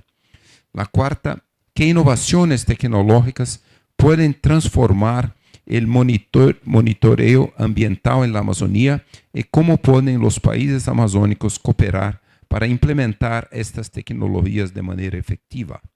Y la última, ¿de qué manera los acuerdos de paz en Colombia han facilitado la cooperación interinstitucional para la conservación de los bosques en la Amazonía y qué mecanismos se están implementando para asegurar que esta cooperación sea sostenible a largo plazo? Entonces, esas son las cuestiones. Entonces, vamos a empezar con Olivier y Nizan. Bueno, entonces tomo cualquiera de las preguntas, básicamente. Bueno, pues muchas gracias, antes que todo, por la invitación, al señor embajador de Colombia, embajador de Noruega. Yo creo que si hablamos de desafíos, pues para los países amazónicos, pues yo lo quiero mencionar desde la perspectiva de nuestra oficina, la Oficina de Naciones Unidas contra la Droga y el Delito, o sea, desde la perspectiva, digamos, de la criminalidad ambiental específicamente. Yo creo que también lo mencionaron los dos embajadores, pues hemos pues visto pues una transformación del crimen organizado que opera pues en los países de Sudamérica y también en el contexto del crimen ambiental en los últimos años. O sea que pasamos de unos negocios pues criminales muy específicos al desarrollo pues de unos ecosistemas completos en materia criminal. O sea que son grupos que hoy en día pues ya no se dedican a una sola actividad, que muchas veces, si tomamos el ejemplo de Colombia, había podido ser el tema del narcotráfico en el pasado, sino que ya pues abarcan todas las actividades ilícitas que puedan generar pues plata. Entonces estamos hablando de extorsión, pero estamos hablando de trata de personas, tráfico de armas y obviamente los delitos ambientales. Y ahí, ¿por qué pues se han metido en tema de delitos ambientales? Es que muchos de los países pues tienen una legislación que todavía es un poco pues débil, ¿no? Con penas pues en códigos penal que están muy bajas todavía. Bueno, Colombia hizo una reforma en materia penal del Código Penal hace un par de años atrás, pero no es el caso de todos los países pues del continente. Entonces yo diría que ahí tenemos un desafío. También está todo el tema pues desafío es todo el tema tecnológico que se puede mejor aprovechar cuando hablamos justamente de la minería ilegal, todo el tema de tráfico de oro, que ahí hay todo, pues, unas discusiones actualmente sobre cómo podemos pues rastrear mejor pues el origen pues del oro para poder mejor regular la cadena de valor pues del oro. Diría también, pues, entre los desafíos que están los temas, pues, de corrupción, que siguen siendo unos temas fundamentales para todos los países y que tienen un impacto muy fuerte, pues, en el desarrollo de la economía, de las economías ilícitas, incluyendo en materia ambiental. Pues, solamente si hablamos de permisos, por ejemplo, en cuanto a comercialización, pues, de madera, pues, tenemos una corrupción que se da a un nivel muy bajo, pues a nivel local en materia de autoridades administrativas ambientales, entre otras cosas. Tenemos todo el tema de interoperabilidad igualmente de datos que permita pues desarrollar como políticas públicas fuertes a nivel regional que todavía pues no se da. Para mí pues son como los grandes desafíos que existen pues en materias actualmente de delitos ambientales a nivel regional. Una cosa que veo como muy positiva a nivel político al menos es que por primera vez desde hace pues con la declaración de Belém que hubo en Brasil hace 1 año y medio, por primera vez pues se le dio como un capítulo pues separado al tema de la prevención y lucha contra los delitos ambientales, lo cual fue aprobado por todos los estados miembros de la OTCA, ¿no? Entonces eso como es una señal política importante. Claro, pues hay un plan de acción, ahora pues toca implementarlo y como siempre lo mencionaba el embajador de Noruega, a veces es complicado aterrizar mecanismos o acciones concretas en aplicación de estos planes de acción a nivel regional. Segundo ejemplo que quería mencionar a nivel político, también está recientemente aprobado un plan de acción en materia de delincuencia organizada por los países de la CAN, de la Comunidad Andina, y que también tiene unos capítulos, bueno, unas acciones específicas en materia pues ambiental. Entonces, pues desafíos, digamos, a nivel político creo que hay una toma de conciencia. Ahora pues ya veo que es complicado, ya pues lo hemos visto desde la aprobación de la declaración ha sido lenta la toma de medidas para aterrizar las acciones que están en el plan de acción. Muchas gracias, Olivier. Ahora la próxima, Jimena María Herrera Girón, por favor. Muchísimas gracias. Bueno, de acuerdo con la intervención del anterior panelista, con todos estos desafíos, ¿no es cierto? Esto se suma también que los problemas de deforestación, los delitos ambientales están asociados con la pobreza. Y la pobreza está relacionada, pues, o abre un abanico de sinnúmero de delitos ambientales, problemas de uso de suelo, tráfico de tierras, donde se deja de priorizar tal vez esos otros co-beneficios que nos puede dar la naturaleza, porque hay otro tipo de necesidades que hay que atenderlas, desde la población que está. Otro desafío que podría sumarse es el que, tomando las palabras de los señores embajadores, ¿no es cierto? Hay cooperación que es a nivel estatal, con los países, con el Estado, pero hay cooperación que es a nivel local. El reto es cómo gestionar las dos, cómo unificar las dos para que no existan esfuerzos aislados. Tal vez hay proyectos locales que se implementan, tienen un periodo de duración, pero después ¿quién nos da seguimiento? ¿Cómo estos aportan directamente a las medidas y acciones?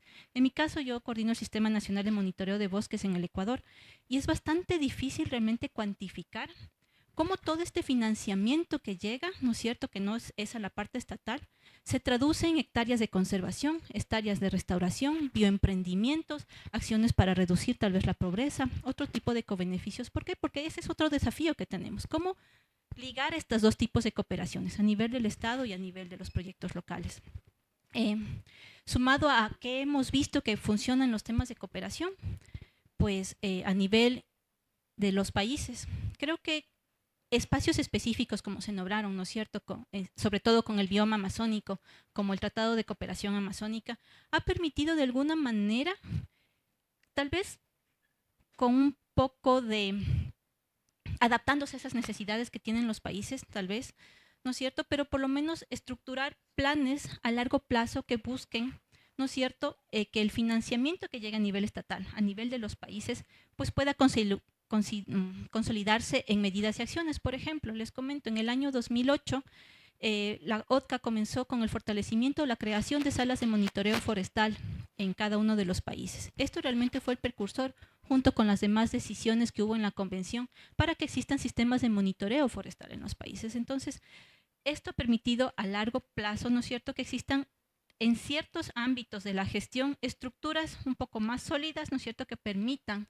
gestionar diferentes ámbitos de la intervención territorial. Entonces, este puede ser un buen ejemplo de cómo los países, cuando hay un espacio, ¿no es cierto?, en la que no solo de coordinación, sino en el espacio en el que se escuchen esas voces, esas diferencias en las que se tiene a nivel de la gestión pública de los diferentes países, pues ayuda a que en un plan de trabajo puedan implementarse y encontrarse soluciones. Gracias. Gracias, Jimena. Ahora para Rodrigo Botero García. Muchas gracias, profesor. Bueno, voy a de pronto profundizar un poquitico lo que los embajadores señalaron al principio, pues como para entrar también en una materia ya más concreta. Lo primero hoy es el tema de los desafíos. Nosotros encontramos dentro del trabajo que hicimos en la Fundación que difícilmente ha existido un momento en donde haya un riesgo más grande sobre la democracia local que lo que está sucediendo hoy en los 6 países de la cuenca noroccidental amazónica.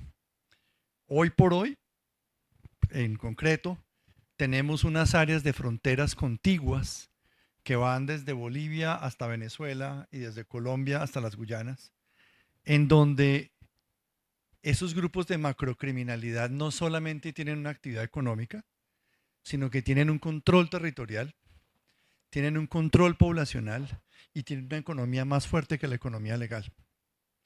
Eso genera a su vez un proceso que es muy duro, que se llama de lealtad de la población local hacia esas formas de gobierno que se han establecido allí. Hemos perdido, en medio de una pobreza, como tú lo señalabas ahorita, en medio de esa pobreza, esa población, hemos perdido la lealtad de las poblaciones, el reconocimiento de nuevos sistemas de justicia impartidos por los grupos armados que están allí. Grupos armados que no solamente son una expresión armada de un negocio, como lo decía también Olivier hace un rato, de un abanico amplio de acciones, sino que además tienen una expresión política, porque a eso han evolucionado también. Hoy también tenemos una expresión política de esos diferentes grupos en esos territorios. Entonces, si la cosa va en esa perspectiva, yo digo, bueno, tener un primer diagnóstico en la magnitud de lo que ocurre implica acciones y decisiones bien importantes. La primera de ellas, el embajador Nils dijo, hay problemas de cooperación entre gobiernos. Sí, y es mucho peor cuando tratamos entonces de pasar de decir, por las dificultades de la cooperación nacional, vámonos a la cooperación local. Cuando la cooperación local, y lo voy a decir con mucho respeto, tenemos hoy un proceso de cooptación subnacional de estados general en todas estas áreas. Entonces allí el tema es mucho más delicado. Y eso incluye procesos de cooptación y corrupción, incluyendo de fuerzas policiales, militares e de inteligencia. Y esto está muy claramente relacionado con lo que hoy en día sucede con las operaciones que se dan en estas zonas. Hoy en día las operaciones que se dan en estos territorios cuando son exitosas, se están dando porque son en cooperación y colaboración con organizaciones civiles. No es por falta de información, no es por falta de innovación tecnológica, es por un proceso de corrupción. Entonces, uno tiene que hacer un proceso diferente en donde se considere que la captura del Estado será revertida y será revertida en un proceso de mediano plazo. Eso no se hace de la noche a la mañana. Los procesos que han llevado a nuestros países a tener la expresión más pobre del Estado en estos territorios ha llevado décadas, inclusive siglos. El problema es que es un ejercicio común. Es un ejercicio común. No solamente tiene que ver con instituciones ambientales, es la forma de ejercicio de gobernanza y de gobernabilidad en esos territorios, que de manera conjunta puso sus menores esfuerzos durante más de un siglo y construir de esa región no solo un paraíso de la biodiversidad, un paraíso también de las culturas, sino un paraíso de lo que hoy es esa ingobernabilidad y el desarrollo de una serie de economías de alta rentabilidad que no se van a ir muy fácilmente. Entonces, uno, entender que será un proceso de largo plazo. 2, que no se puede trabajar exclusivamente con gobiernos locales convencionales. 3, que la participación de la sociedad civil es absolutamente trascendental. 4, que la investigación, sea esta periodística o de grupos civiles nacionales e internacionales, que ayudan en la determinación de el establecimiento de las redes de criminalidad, son fundamentales. Todos los modelos de criminalidad regional han variado poderosamente. Hoy tenemos la mayor migración, por ejemplo, de 1, grandes recursos provenientes del Brasil, en donde el gran hato ganadero del continente ha crecido entre Colombia y Bolivia principalmente, con recursos provenientes no solamente del lavado del oro y del narcotráfico, sino también de los inversionistas brasileños. 2, la gran movilización de recursos de infraestructura que están uniendo el continente y que van a ser movilizadores también de grandes recursos de lavado del narcotráfico, y en donde la banca internacional va a tener un papel. Entonces, ¿cómo revisar el papel de la banca internacional en los procesos de gobernabilidad, y no que en una buena intención de desarrollo económico terminemos generando procesos de ingobernabilidad? 4, el tema de corresponsabilidad internacional. No es solamente un asunto de las debilidades de cada país. En cada país podemos trabajar en el mejoramiento de marcos legales, lo mencionaba Olivier hace un momento. Pero ¿y qué pasa con el tema de la corresponsabilidad? ¿Qué pasa con los sistemas de trazabilidad? No solamente del oro.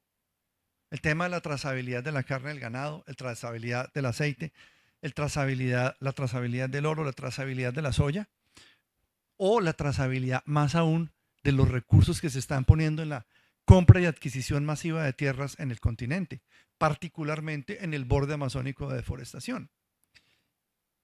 ¿Y por qué señalo esto? Porque ese tema de trazabilidad nos lleva a los sistemas internacionales de financiamiento.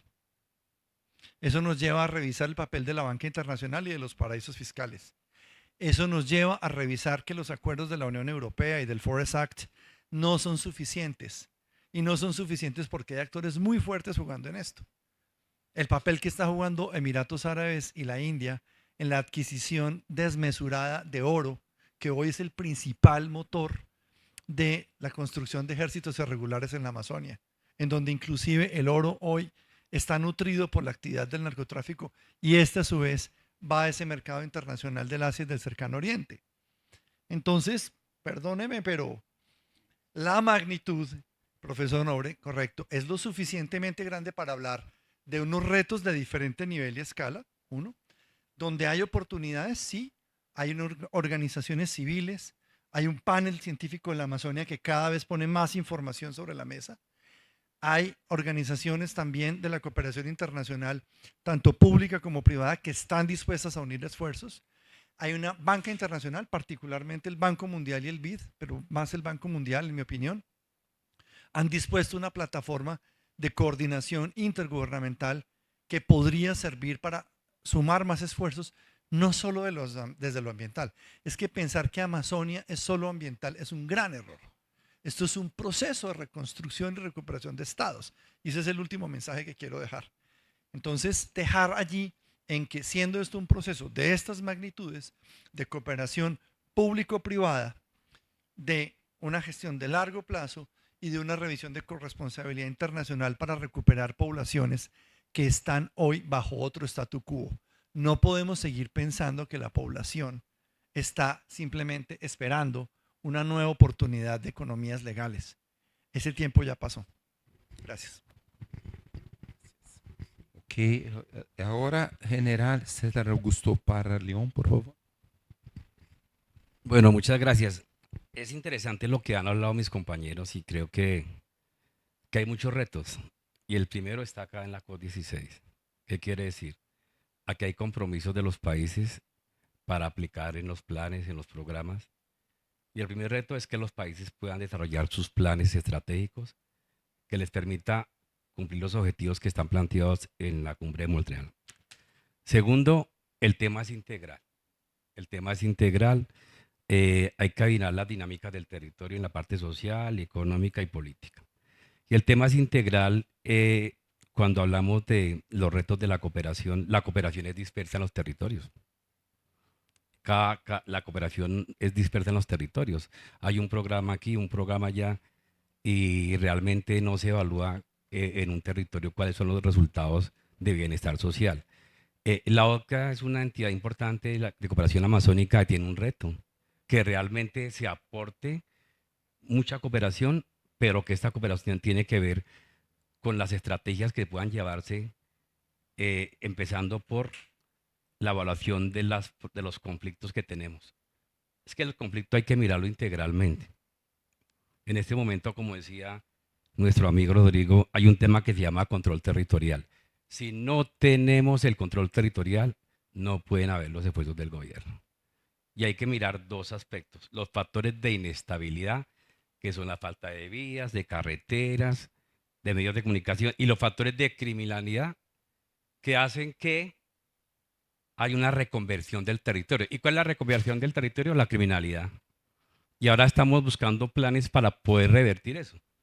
Es importante entender que la Amazonía es el pulmón del mundo, y se habla mucho de la Amazonía, se habló en la COP15 de hablar de reducir los gases de efecto invernadero, de todos esos planes, pero realmente no es fácil porque hay intereses comerciales, otro tipo de intereses. No funciona la relación en las alianzas público-privadas, tampoco en los territorios. Hay alianzas en los departamentos, pero donde debe requerirse alianzas no las hay. Por eso es importante mirar esos factores de criminalidad. Cuando nuestra compañera de Ecuador hablaba, me parece muy interesante, los objetivos de desarrollo sostenible hay que tenerlos en cuenta, la pobreza. Pero no solo eso, también lo que decía Kofi Annan, decía la seguridad con el desarrollo y el desarrollo con seguridad. O sea que aquí hay una serie de factores que tienen que buscar un ejemplo que sea de abajo hacia arriba y no de arriba hacia abajo. Porque siempre lo miramos de arriba hacia abajo y resulta que los verdaderos planes son los que hacen las comunidades. Los verdaderos planes nacen de las personas, los indígenas, los campesinos, los que tienen ideas. Ahí están los verdaderos planes. Y son los retos del gobierno ponerles cuidado. Por eso integrar la Amazonía requiere integrar la capacidad militar también, porque hay mucha criminalidad y se está desbordada la criminalidad. Mientras que no tengamos un esfuerzo articulado para neutralizar la criminalidad, el problema va a continuar. Requerimos esa articulación de fuerza, porque la fuerza tiene una capacidad importante. La capacidad instalada que tiene la fuerza pública, bien utilizada, va a permitir desarrollar proyectos, va a permitir tener el control del territorio. Así que hay que también empoderar a nuestros líderes, a nuestros campesinos. Hay que identificar los perfiles en esas regiones. Tenemos un ejemplo claro de gobernanza ambiental. En el 2015, con el trabajo de Noruega, el aporte de Noruega, Reino Unido y Alemania, cuando se inician esos programas allá en la Amazonía, esos programas que permiten que la gente escuche y la gente diga, ah, sí, yo estoy en ese proyecto. Pero no solo que la fuerza pública entre y salga, no, sino que se quede, genere el apoyo del batallón de ingenieros, ayuda a mejorar las vías, pero también se articulan otras entidades de cooperación. Ese ejemplo tiene que ver con algo que se generó, que fue la burbuja ambiental. Es un ejemplo de gobernanza, donde están todos los actores del territorio bajo una línea estratégica, todos igual, bajo un solo objetivo: detener la deforestación, generar gobernanza ambiental y bienestar social a la población. Y ese modelo funcionó porque allí estaban todos los actores, pero también al ver el trabajo de estos países de Noruega, Alemania y Reino Unido, se une Portugal y genera proyectos de cambio de coca por el tema de proyectos como el café. Así que eso hay que mirarlo desde abajo, hay que buscar un ejemplo que les permita llevarlo al convenio, a la OCA, y que permita ese ejemplo pequeño potenciarlo, pero también hay que hacer acuerdos, no solo la reunión binacional que se hace con fuerzas militares, el tema va más allá. Necesitamos el control de las fronteras para poder tener buenos resultados. Hablamos de la tecnología, tenemos mucha tecnología, pero solo controlamos cómo se está disminuyendo la deforestación, pero hay terratenientes en los territorios. Hay que fortalecer la justicia. El monitoreo nos sirve para articular esfuerzos entre los países. Tenemos un buen monitoreo, pero hay que ver el resultado que debemos de tener. Tenemos retos importantes y Colombia, por ejemplo, alineó la política de seguridad con la política de drogas bajo el esquema del tema de los derechos humanos. Aquí hay que tener algo fundamental y los derechos humanos. Es cómo la justicia está alineada con la Defensoría del Pueblo, está alineada con esas entidades que permiten visibilizar el trabajo y visibilizar por qué hay que proteger las comunidades. El proceso de paz, claro, sirvió para visibilizar los problemas que teníamos. Los problemas estaban escondidos. Cuando hacemos un alto y se da el proceso de paz con las FARC, pues empezamos a ver que hay más deforestación, que hay más problemas. O sea, eso realmente nos ha servido para visibilizar que los problemas que tenemos no los teníamos identificados. Y nos debe permitir, a partir de hoy, como hemos venido haciendo, generar hojas de ruta, mirar los retos que tenemos, pero también cómo realmente la cooperación es funcional, cómo la cooperación está en la comunidad y en lo regional. No verlo tanto de arriba porque los acuerdos dan, pero la plata no llega a los territorios. Así que termino diciéndoles que creo que hay que buscar un modelo como el que nosotros tuvimos, un ejemplo pequeño, se puede fortalecer, se puede mejorar, porque articula la gobernanza y neutraliza la criminalidad. Porque cuando no está el gobierno en los territorios, está la gobernanza criminal. Y eso genera impactos negativos. Y el desarrollo humano, como lo decía ahorita, cuando se alinean, es integral la política que hace parte del Plan Nacional de Desarrollo de Colombia. Mirar cómo está el tema de la droga, cómo está el tema, todo ese tema de la política de seguridad, y la política de seguridad tiene un enfoque integral de desarrollo humano y de articular las comunidades bajo el esquema de la fuerza pública y apoyar. Entonces termino diciéndoles que creo que podemos tener un buen modelo, hay lecciones aprendidas, hay enseñanzas que nos van a permitir forjar realmente unas buenas tareas y que tengamos un seguimiento a los planes que se van a generar aquí por parte de los países. Muchas gracias. Muchas gracias. Antes de abrirnos preguntas del público, déjeme hacerlos una última pregunta aquí sobre las comunidades indígenas. ¿Qué modelos de inclusión de las comunidades indígenas en la gobernanza han mostrado mayor éxito y cómo se puede asegurar su liderazgo en los proyectos de conservación en la Amazonía? ¿Quién quiere hacer comentarios sobre esto? Okay. Gracias, profesor.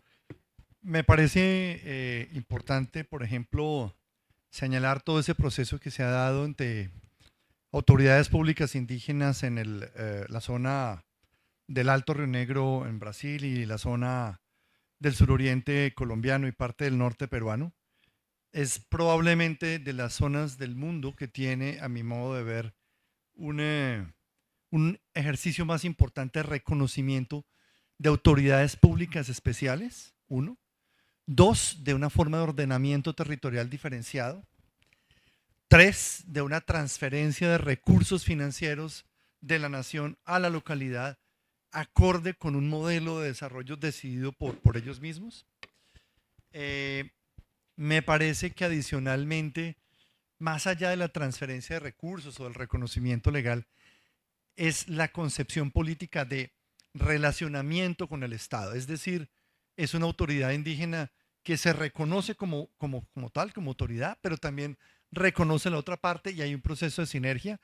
Me parece que el modelo, por ejemplo, de educación y de salud, que ha permitido que estas comunidades no solamente lo manejen, sino que crezcan como tal, crezcan numéricamente, crezcan demográficamente, tengan mejores indicadores de salud y desarrollo, está íntimamente asociado a ese proceso ya de un ejercicio de gobierno completo. Creo que el tema de la gobernanza allí pasa no solamente por el reconocimiento legal, sino también por su fortalecimiento cultural. Y en ese sentido, el tema del modelo de educación sí es crítico. Y ahí sí veo diferencias grandes entre los diferentes países. Un poco el reconocimiento y sobre todo desde la perspectiva de la iglesia, o las iglesias más bien, sí creo que hace una gran diferencia frente a los modelos de gobernabilidad. Y donde aparecen otras formas de espiritualidad y religiosidad diferentes a la de los pueblos indígenas, claramente hay una pérdida de esa gobernanza local. Es por lo menos la experiencia que yo tengo.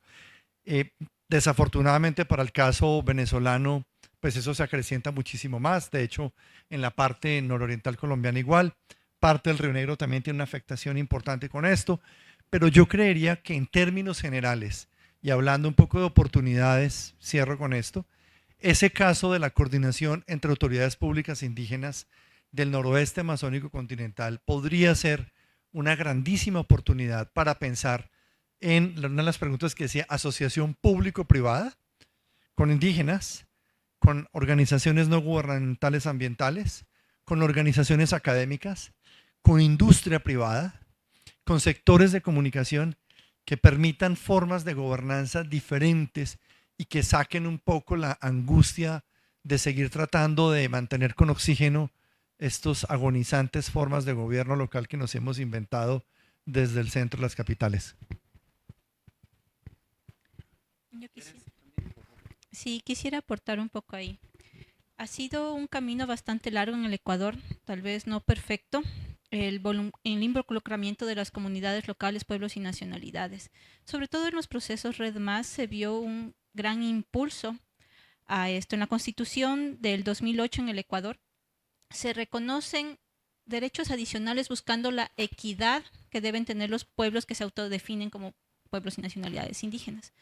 En este sentido, cuando aparece Red Más, en el Ecuador se crea el mecanismo de la Mesa Red. La Mesa Red es un espacio que realmente en toda tal vez la transición política que puede tener mi país, pero es un espacio continuo desde el año 2012, donde el involucramiento de actores locales, sobre todo de pueblos y nacionalidades, ha permitido reforzar sus espacios de gobernanza, de capacitación, de socialización, de las diferentes implicaciones que están alrededor de la política de Red Más. Entonces, este ha sido un espacio de trabajo continuo desde el año 2012 que ha funcionado bastante. ¿Y por qué digo que ha funcionado bastante? Por ejemplo, por dar un ejemplo, cuando nosotros hicimos nuestro primer inventario nacional forestal en el Ecuador, entre el año 2009 y 2013, era casi muy sencillo ingresar a cualquier espacio, levantar datos y salir de ahí. Con la implementación, ¿no es cierto?, de los diferentes normativas en el Ecuador, buscando proteger esos derechos, pues tenemos que cumplir ahora con procesos de consulta previa, libre e informada. Ahora los procesos de evaluación nacional forestal en el territorio, en cualquier espacio, sobre todo si es que están ingresándose a territorios de comunidades, pueblos y nacionalidades, pues cumplen con este proceso. Y esto ya se observa este empoderamiento y de este conocimiento del por qué vienen a mi territorio, por qué se levanta un dato y para qué va a servir ese dato y este compartir. Entonces, ese, por ejemplo, ha sido uno de los espacios que ha funcionado bastante bien en el Ecuador, de inclusión de pueblos y nacionalidades. Y en el marco de esto, de este espacio Red Más, justo cuando estamos construyendo ahora un nuevo plan de distribución de beneficios, buscando tener preparados estos requisitos para acceder a un nuevo financiamiento climático, pues el involucramiento, la construcción con los pueblos y nacionalidades ha sido fundamental. En la Amazonía, pues con sus líderes de las nacionalidades, pero también en la costa ecuatoriana, con los pueblos afrodescendientes también, involucrarlos en este espacio, en este contexto de la protección de la casa común de todos, que aquí en el Ecuador, pues se ve y se siente esa necesidad de los pueblos y nacionalidades, de las comunidades locales, de ser parte de, y de las ideas de construcción, también de entender, ¿no es cierto?, cuál es esta perspectiva de su cosmovisión y cuál es esa perspectiva o que se ha dado ya por la evolución hasta constituirse como el Estado ecuatoriano. Entonces, estos espacios han permitido poder comenzar a trabajar. Como les digo, no son perfectos, pero al menos son los espacios sostenidos en los que hemos estado trabajando y en los que se puede articular otro tipo de espacios, como por ejemplo protección de la biodiversidad, comités de biodiversidad. Entonces, son espacios que nos han funcionado bastante. Gracias. Ok, ¿no? Entonces ahora vamos a abrir para preguntas de público. ¿Hay preguntas, por favor?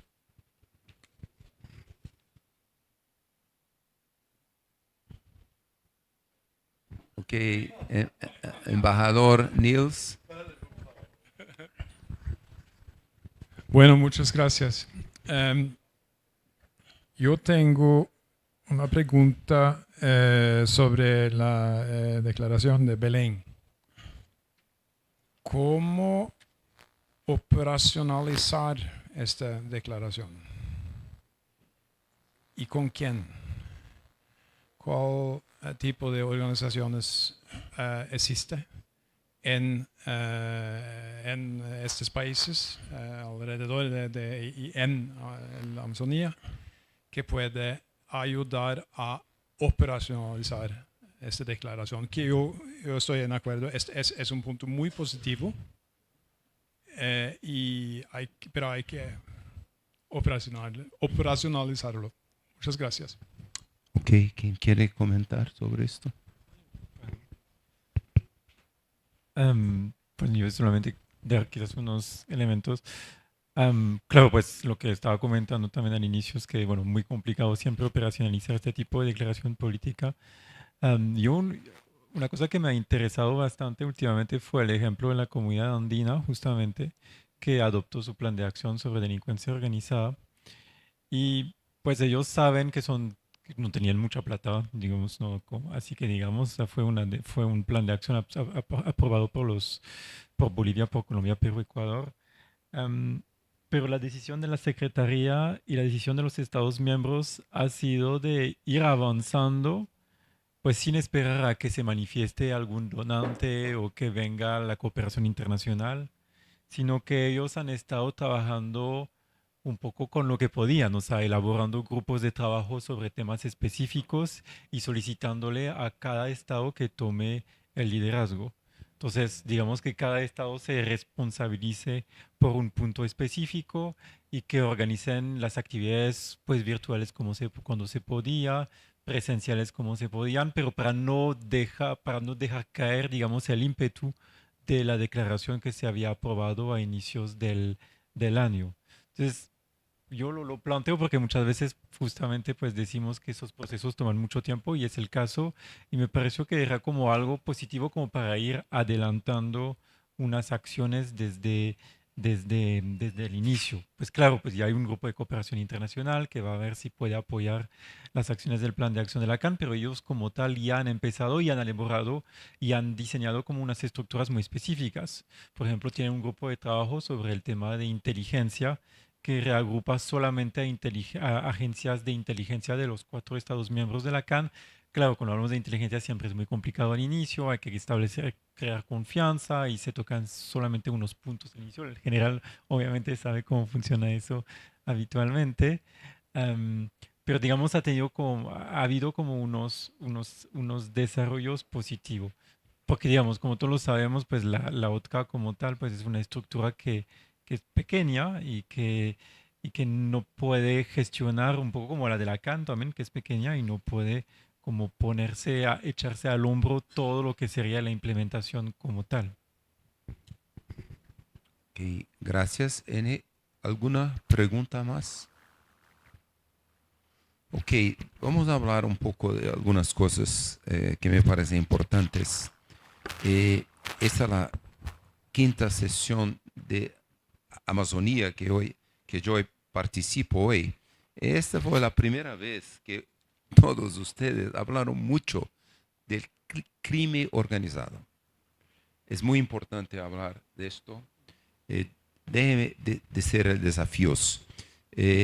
Yo estaba el septiembre 13, 14, 15 en el archipiélago de Anavilhanas. No lo sé cuántos de ustedes conocen. En Río Negro, 200 kilómetros al norte de Manaus. Hay 434 islas. Todos son unidades de conservación, no son territorios privados.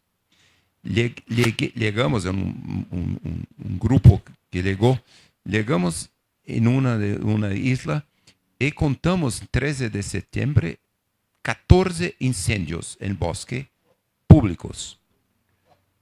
14 incendios.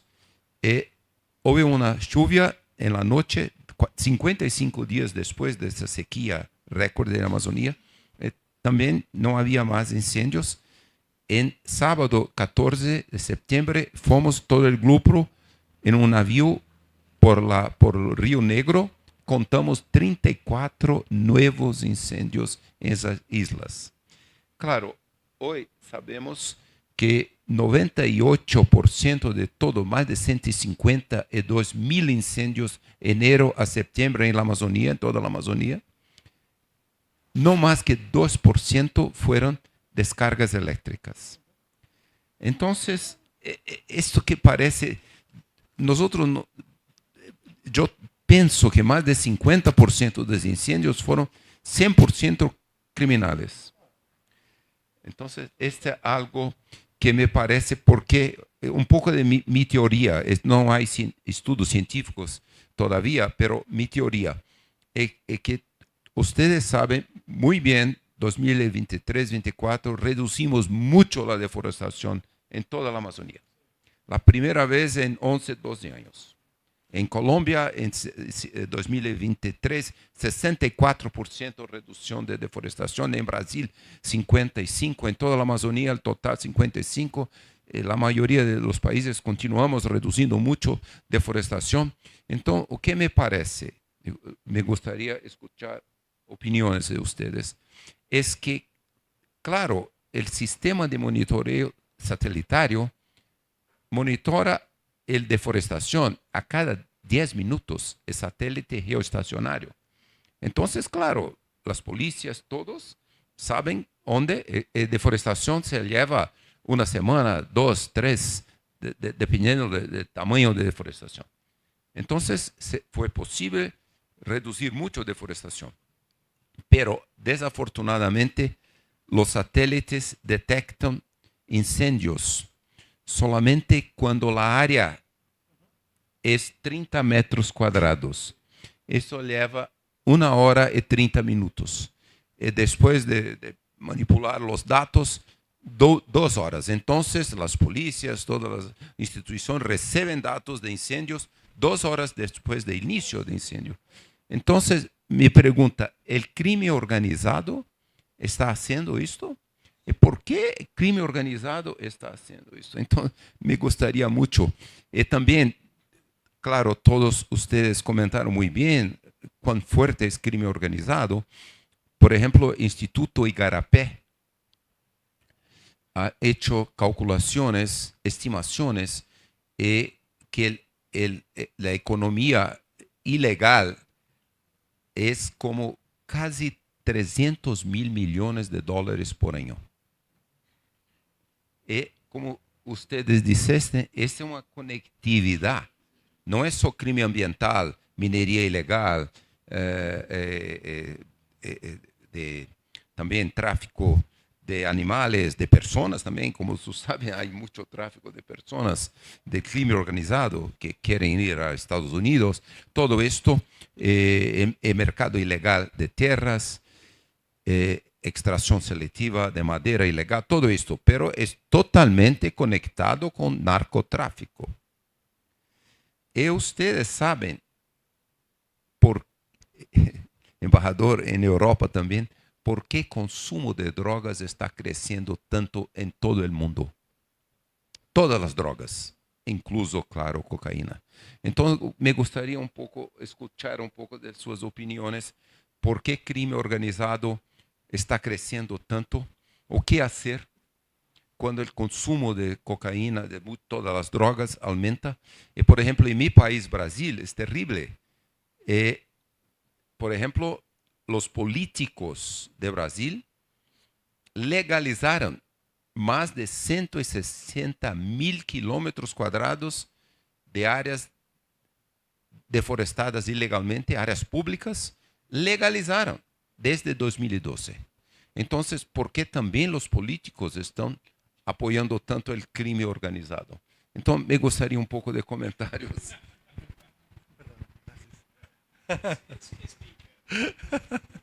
Voy a echarle un poquito de candela al fuego.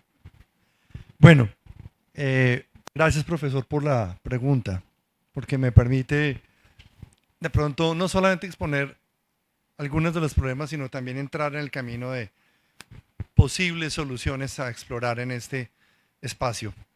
Lo primero, y es, usted lo dice muy bien, estamos hablando de un proceso transnacional. Es algo que hay que repetir una y otra vez. Ya no son procesos de pequeñas o medianas bandas regionales o de un país. Tenemos una colección de grupos paraguayos, venezolanos, colombianos, brasileros, peruanos, ecuatorianos. Además, increíblemente, trabajando de manera, en muchos casos, armónica, sincrónica, con un portafolio. Seguramente esta presentación, ojalá el profesor Nobre la pueda ver, la vamos a hacer en estos días, según me dice mi equipo, donde podemos presentar más de 14 diferentes tipos de líneas de criminalidad distribuidas en diferentes grupos, más de 12 grupos transnacionales en la cuenca, trabajando de manera armónica, que van desde, ustedes bien lo dicen, el general Parra lo tiene también claro, el tema de tráfico de personas, tráfico de órganos, tráfico de biodiversidad, tráfico de coca, tráfico de coltán, de oro, de marihuana, bueno, etc. Hay un asunto que es importante señalar y es la gran apertura del mercado del Brasil o de la ruta del Brasil, yo no sé si llamaría el mercado. Y es, nosotros tenemos, por lo menos como Colombia, una situación muy compleja y es nuestra política de interdicción tiene dos fronteras. Una, la frontera a los Estados Unidos y otra, la frontera hacia Europa, que pasa por África vía Brasil. Y las formas de interdicción son totalmente diferentes. Entonces resulta que el proceso de reconfiguración de las economías ilegales en los últimos 7 años principalmente se han concentrado a armar un gran corredor que une desde el Ecuador hasta el Brasil y hasta el Surinam, que ha tomado inclusive grandes provincias del Ecuador, sobre todo la parte norte, ¿cierto? Y hoy en día tiene, digamos, esa gran conectividad, a tal punto que el mercado de la marihuana producida en el Cauca, en Colombia, hoy está alimentando Manaos y de allí para allá hasta Sao Paulo. O sea, es un mercado es un mercado nuevo, emergente, que tiene casi el mismo nivel de rentabilidad que la coca, ¿cierto? Y que además produce otro fenómeno y es saco marihuana, entro armas. Listo. Muevo coca, compro oro y ese oro me permite comprar tierra y me permite comprar vacas. Tengo un poder público en otra mano, porque tengo poder público en todos los países, para mover maquinaria, para mover combustible, para mover insumos, para tener inteligencia, pero también para hacer otra cosa que lo dijo el general ahorita, hacer carreteras. El crecimiento del número de kilómetros lineales de vías no pavimentadas en la Amazonia llegó a su pico en el año antepasado. Tenemos la mayor densidad de kilómetros lineales de vías en toda la Amazonia en un país tan pequeño como Colombia, similar al del Brasil. ¿Qué será tan bueno que hay que hacer para poner tanta carretera? Probablemente hay un negocio muy grande aquí, que es el que usted está señalando, y es, yo creo que adicionalmente a todo esto, hemos encontrado una gran máquina de lavado enorme que se llama tierras públicas. Eso lo dice también Igarapé, lo dice también IPAM. La falta de control de las tierras públicas de países como Brasil, Bolivia, Perú y Colombia son hoy el gran negocio del lavado. Y por eso ahora los protectores de la Amazonia todo el tiempo estamos pensando es en esto.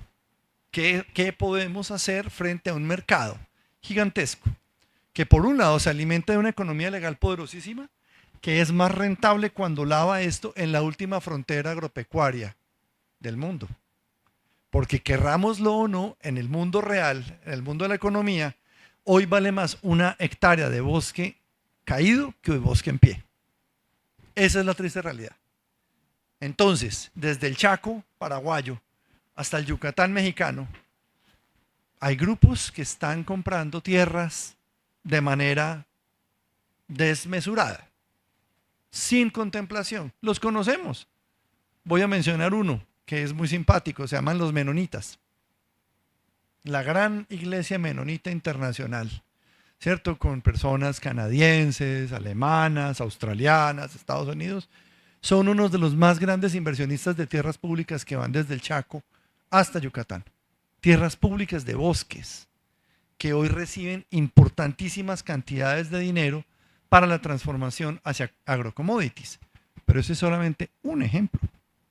Entonces, profesor Nobre, yo sí creo que es importante, como usted señalar, uno, que el proceso de transformación de las tierras amazónicas en tierras para los agrocommodities, ojo, en dispensarios para la gran moneda de la guerra, que hoy cada día sube más su temperatura. Ustedes vieron lo que está pasando hoy con Xi Jinping y sus discursos frente a prepararse. Esto desafortunadamente no es algo que esté tan lejos de nosotros.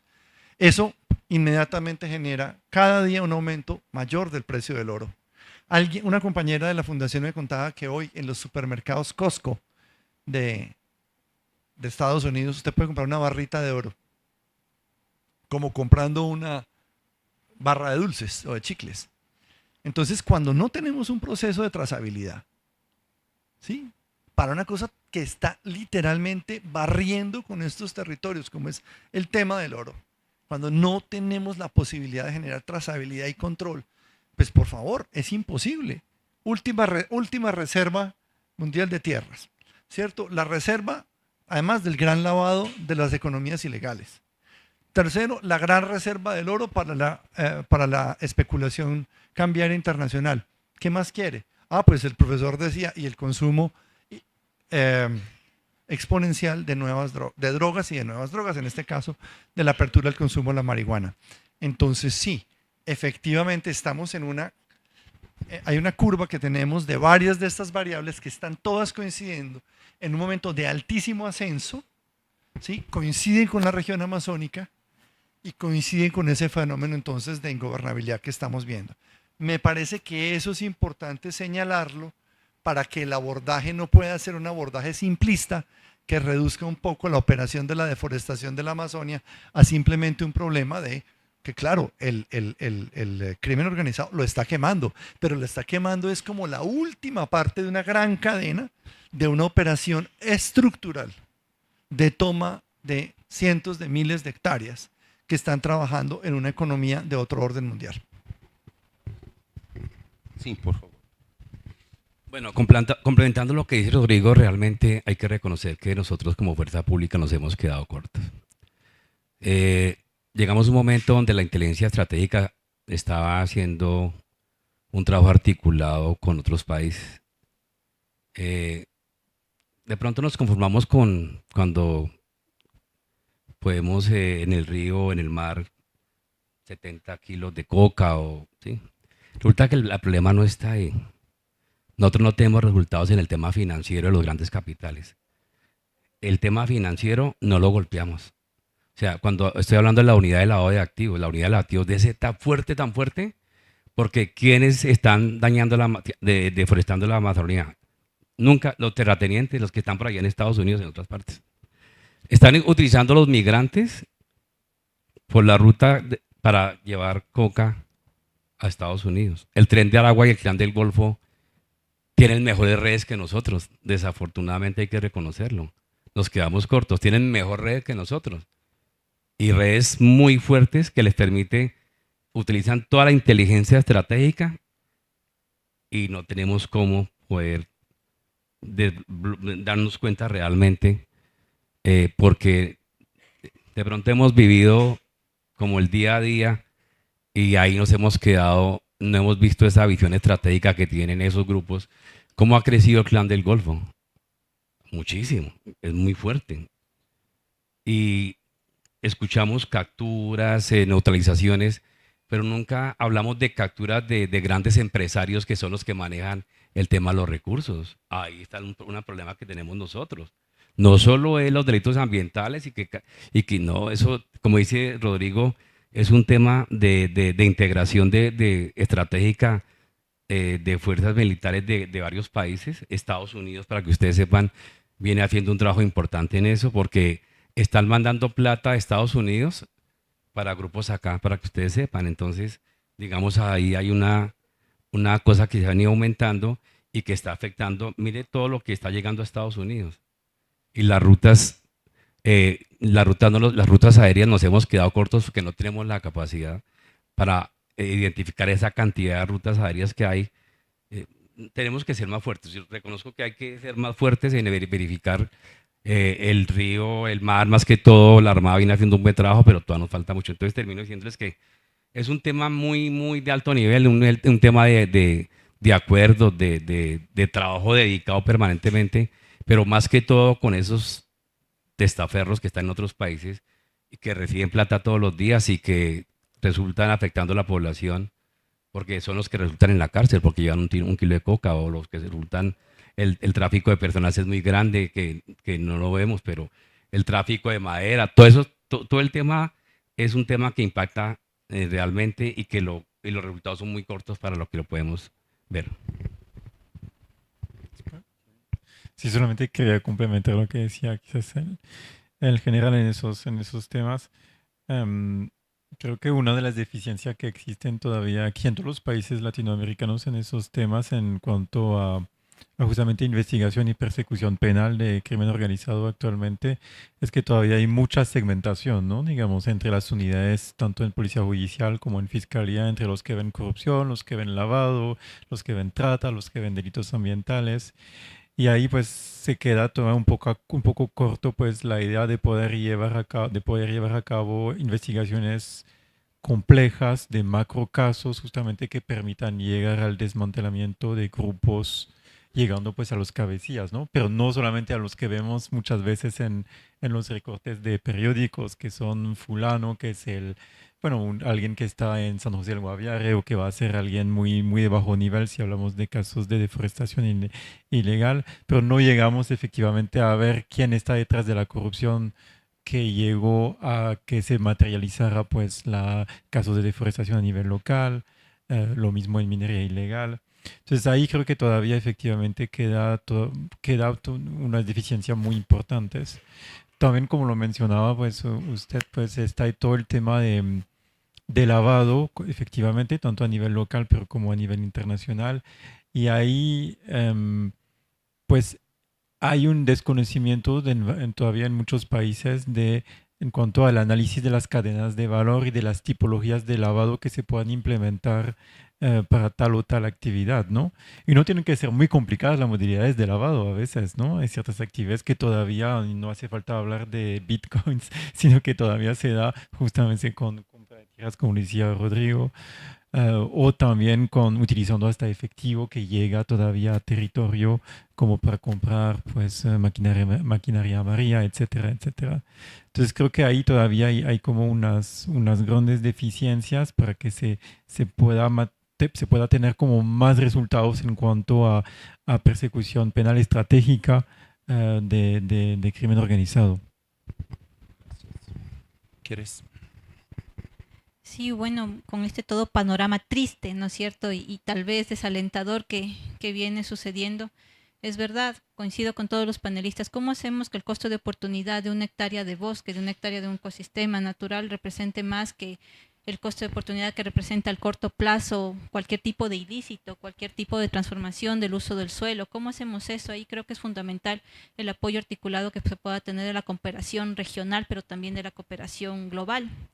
No estoy hablando de tal vez un tipo de mercado específico, sino cómo transformamos, hacemos de otra manera innovadora el que ese costo de oportunidad de la conservación, de la restauración, del manejo forestal sostenible, pues represente contra los ilícitos, porque si otra vez sigue aterrizando en esto la población, quien tal vez transgrede estos derechos de la naturaleza, estos impactos que tienen en los ecosistemas, es porque es población que está sumida en pobreza y tienen otro tipo de necesidades que atender. Entonces, tal vez uno de los retos y algo que sería muy importante que podamos tener como resultado, no solo de este panel, sino de esta COP, es cómo hacemos que la biodiversidad, que los bosques, ¿no es cierto?, tengan un mayor costo de oportunidad respecto a otro tipo de cambio, sea por ilícitos o cultivos tradicionales. Eso. Muchas gracias a todos y todas. Déjeme hacer unas consideraciones finales. Estamos cerca de concluir esta sesión muy rica. Claro que hablamos mucho de los riesgos, del crimen, de todo, pero tenemos que buscar soluciones basadas en la naturaleza. Entonces, como todos dijeron muy bien, la Amazonía está tan cerca del punto de no retorno. Si continuamos con calentamiento global, porque sequías 2005, 2010, 2015, 2016, sequía récord 2023-24. Deforestación, afortunadamente, menos en los últimos 2 años, pero muchos incendios forestales. Entonces, en menos de 30 años, 2050, se ultrapasa el punto de no retorno. Y después de esto, autodegradación de 50-70% de toda la Amazonía en 30-50 años. Este va a liberar 250 mil millones de toneladas de CO2. Va a perturbar la mayor biodiversidad del planeta. Como ustedes saben, degradación de la biodiversidad, riesgos de epidemias, de pandemias gigantesco. Si esto ocurre, vamos a tener, como ustedes saben, la primera epidemia de Amazonía, Oropush, está ocurriendo ahora. Marayo, la fiebre Marayo también. Pero hay más de 30, 40 zoonoses en la Amazonía. Coronavirus, hantavirus, arenavirus. Entonces, el riesgo es terrible. Entonces, nosotros tenemos realmente que zerar deforestación, degradación y también fuego. Y, claro, tenemos que crear el mayor proyecto de restauración del bosque tropicales del mundo. Nosotros estamos hablando mucho, como nosotros tenemos 2 millones de kilómetros cuadrados, 50% deforestado, 50% degradado. Entonces, vamos a crear proyectos de restauración por lo menos 1 millón de kilómetros cuadrados. Este va a remover 1.2 millones, 1.2 mil millones de toneladas de CO2 por año, por 35 o 40 años. Claro, combater la emergencia climática, mas principalmente, vamos a decir, disminuir mucho el riesgo de pasarnos del punto de no retorno, proteger la biodiversidad. Hicimos esto, como mencionaron aquí, por ejemplo, el mercado de carbón. Hoy, un crédito de carbón se vende mucho en la Amazonía, $20. Va a subir mucho más que esto.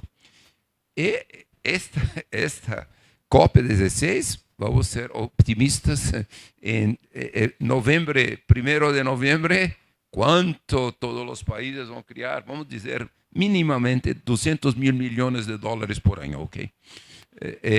Por protección, fondo de la biodiversidad. Y claro, la Amazonia tiene la mayor biodiversidad del mundo. Y también hay otro servicio ecosistémico que no se habla mucho, pero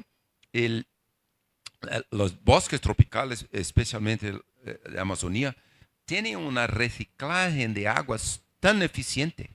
Todo el año reciclo más agua durante la estación de sequía. Entonces, eso es muy importante. Este flujo de vapor de agua alimentan las lluvias en los Andes y mucho las lluvias al sur de Amazonía, la sabana tropical, cerrado. Ese flujo de vapor de agua es 17 mil millones de toneladas de vapor de agua por día.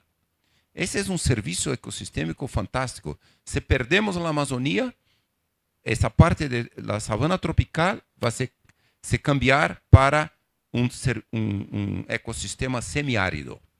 Está empezando a acontecer en Cerrado. Entonces, también es muy importante todos los servicios. No hay valor económico de este servicio que nosotros llamamos los ríos voladores, pero más un servicio. Entonces, solo para mencionar todo esto que es restaurar el bosque. Y también el último punto, cómo crear una nueva, nosotros lo llamamos socio-bioeconomía de bosques en pie y ríos fluyendo. ¿Por qué? Porque ese es un potencial mucho mayor. Como sabemos, por ejemplo, las cooperativas de productos del bosque, hay muchas, no un grande número, pero hay muchas que los cooperados de estas cooperativas, ellos atingieron, en Brasil, por ejemplo, son los únicos de la Amazonía que atingieron la clase media. Y los fornecedores en sistemas agroforestales atingieron también la clase media. Entonces, es mucho mejor económicamente, socialmente, mantiene el bosque. Entonces, es proyectos de restauración florestal. Por ejemplo, Brasil lanzó en COP28 el proyecto Arco de la Restauración. restaurar 240.000 kilómetros cuadrados de la Amazonía brasileña, 40.000 millones de dólares, pero esto, vamos a buscar también donaciones para todas las comunidades indígenas, afrodescendentes, riberiños, todos van a recibir donaciones y una gran parte de esto para financiar sistemas agroflorestales. Entonces, vamos a hacer esto para toda la Amazonía, ¿por qué no?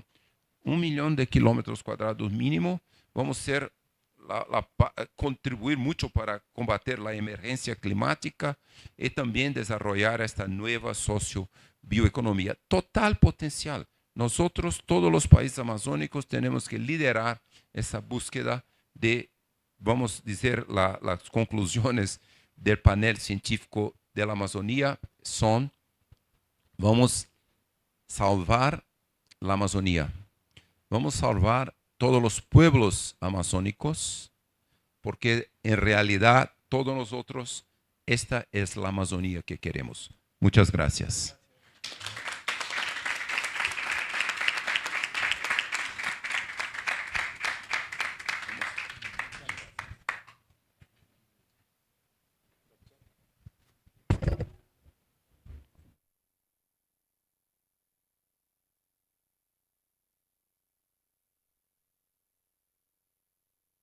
Sí, justo les voy a... Ajá. No me dejan organizarlo.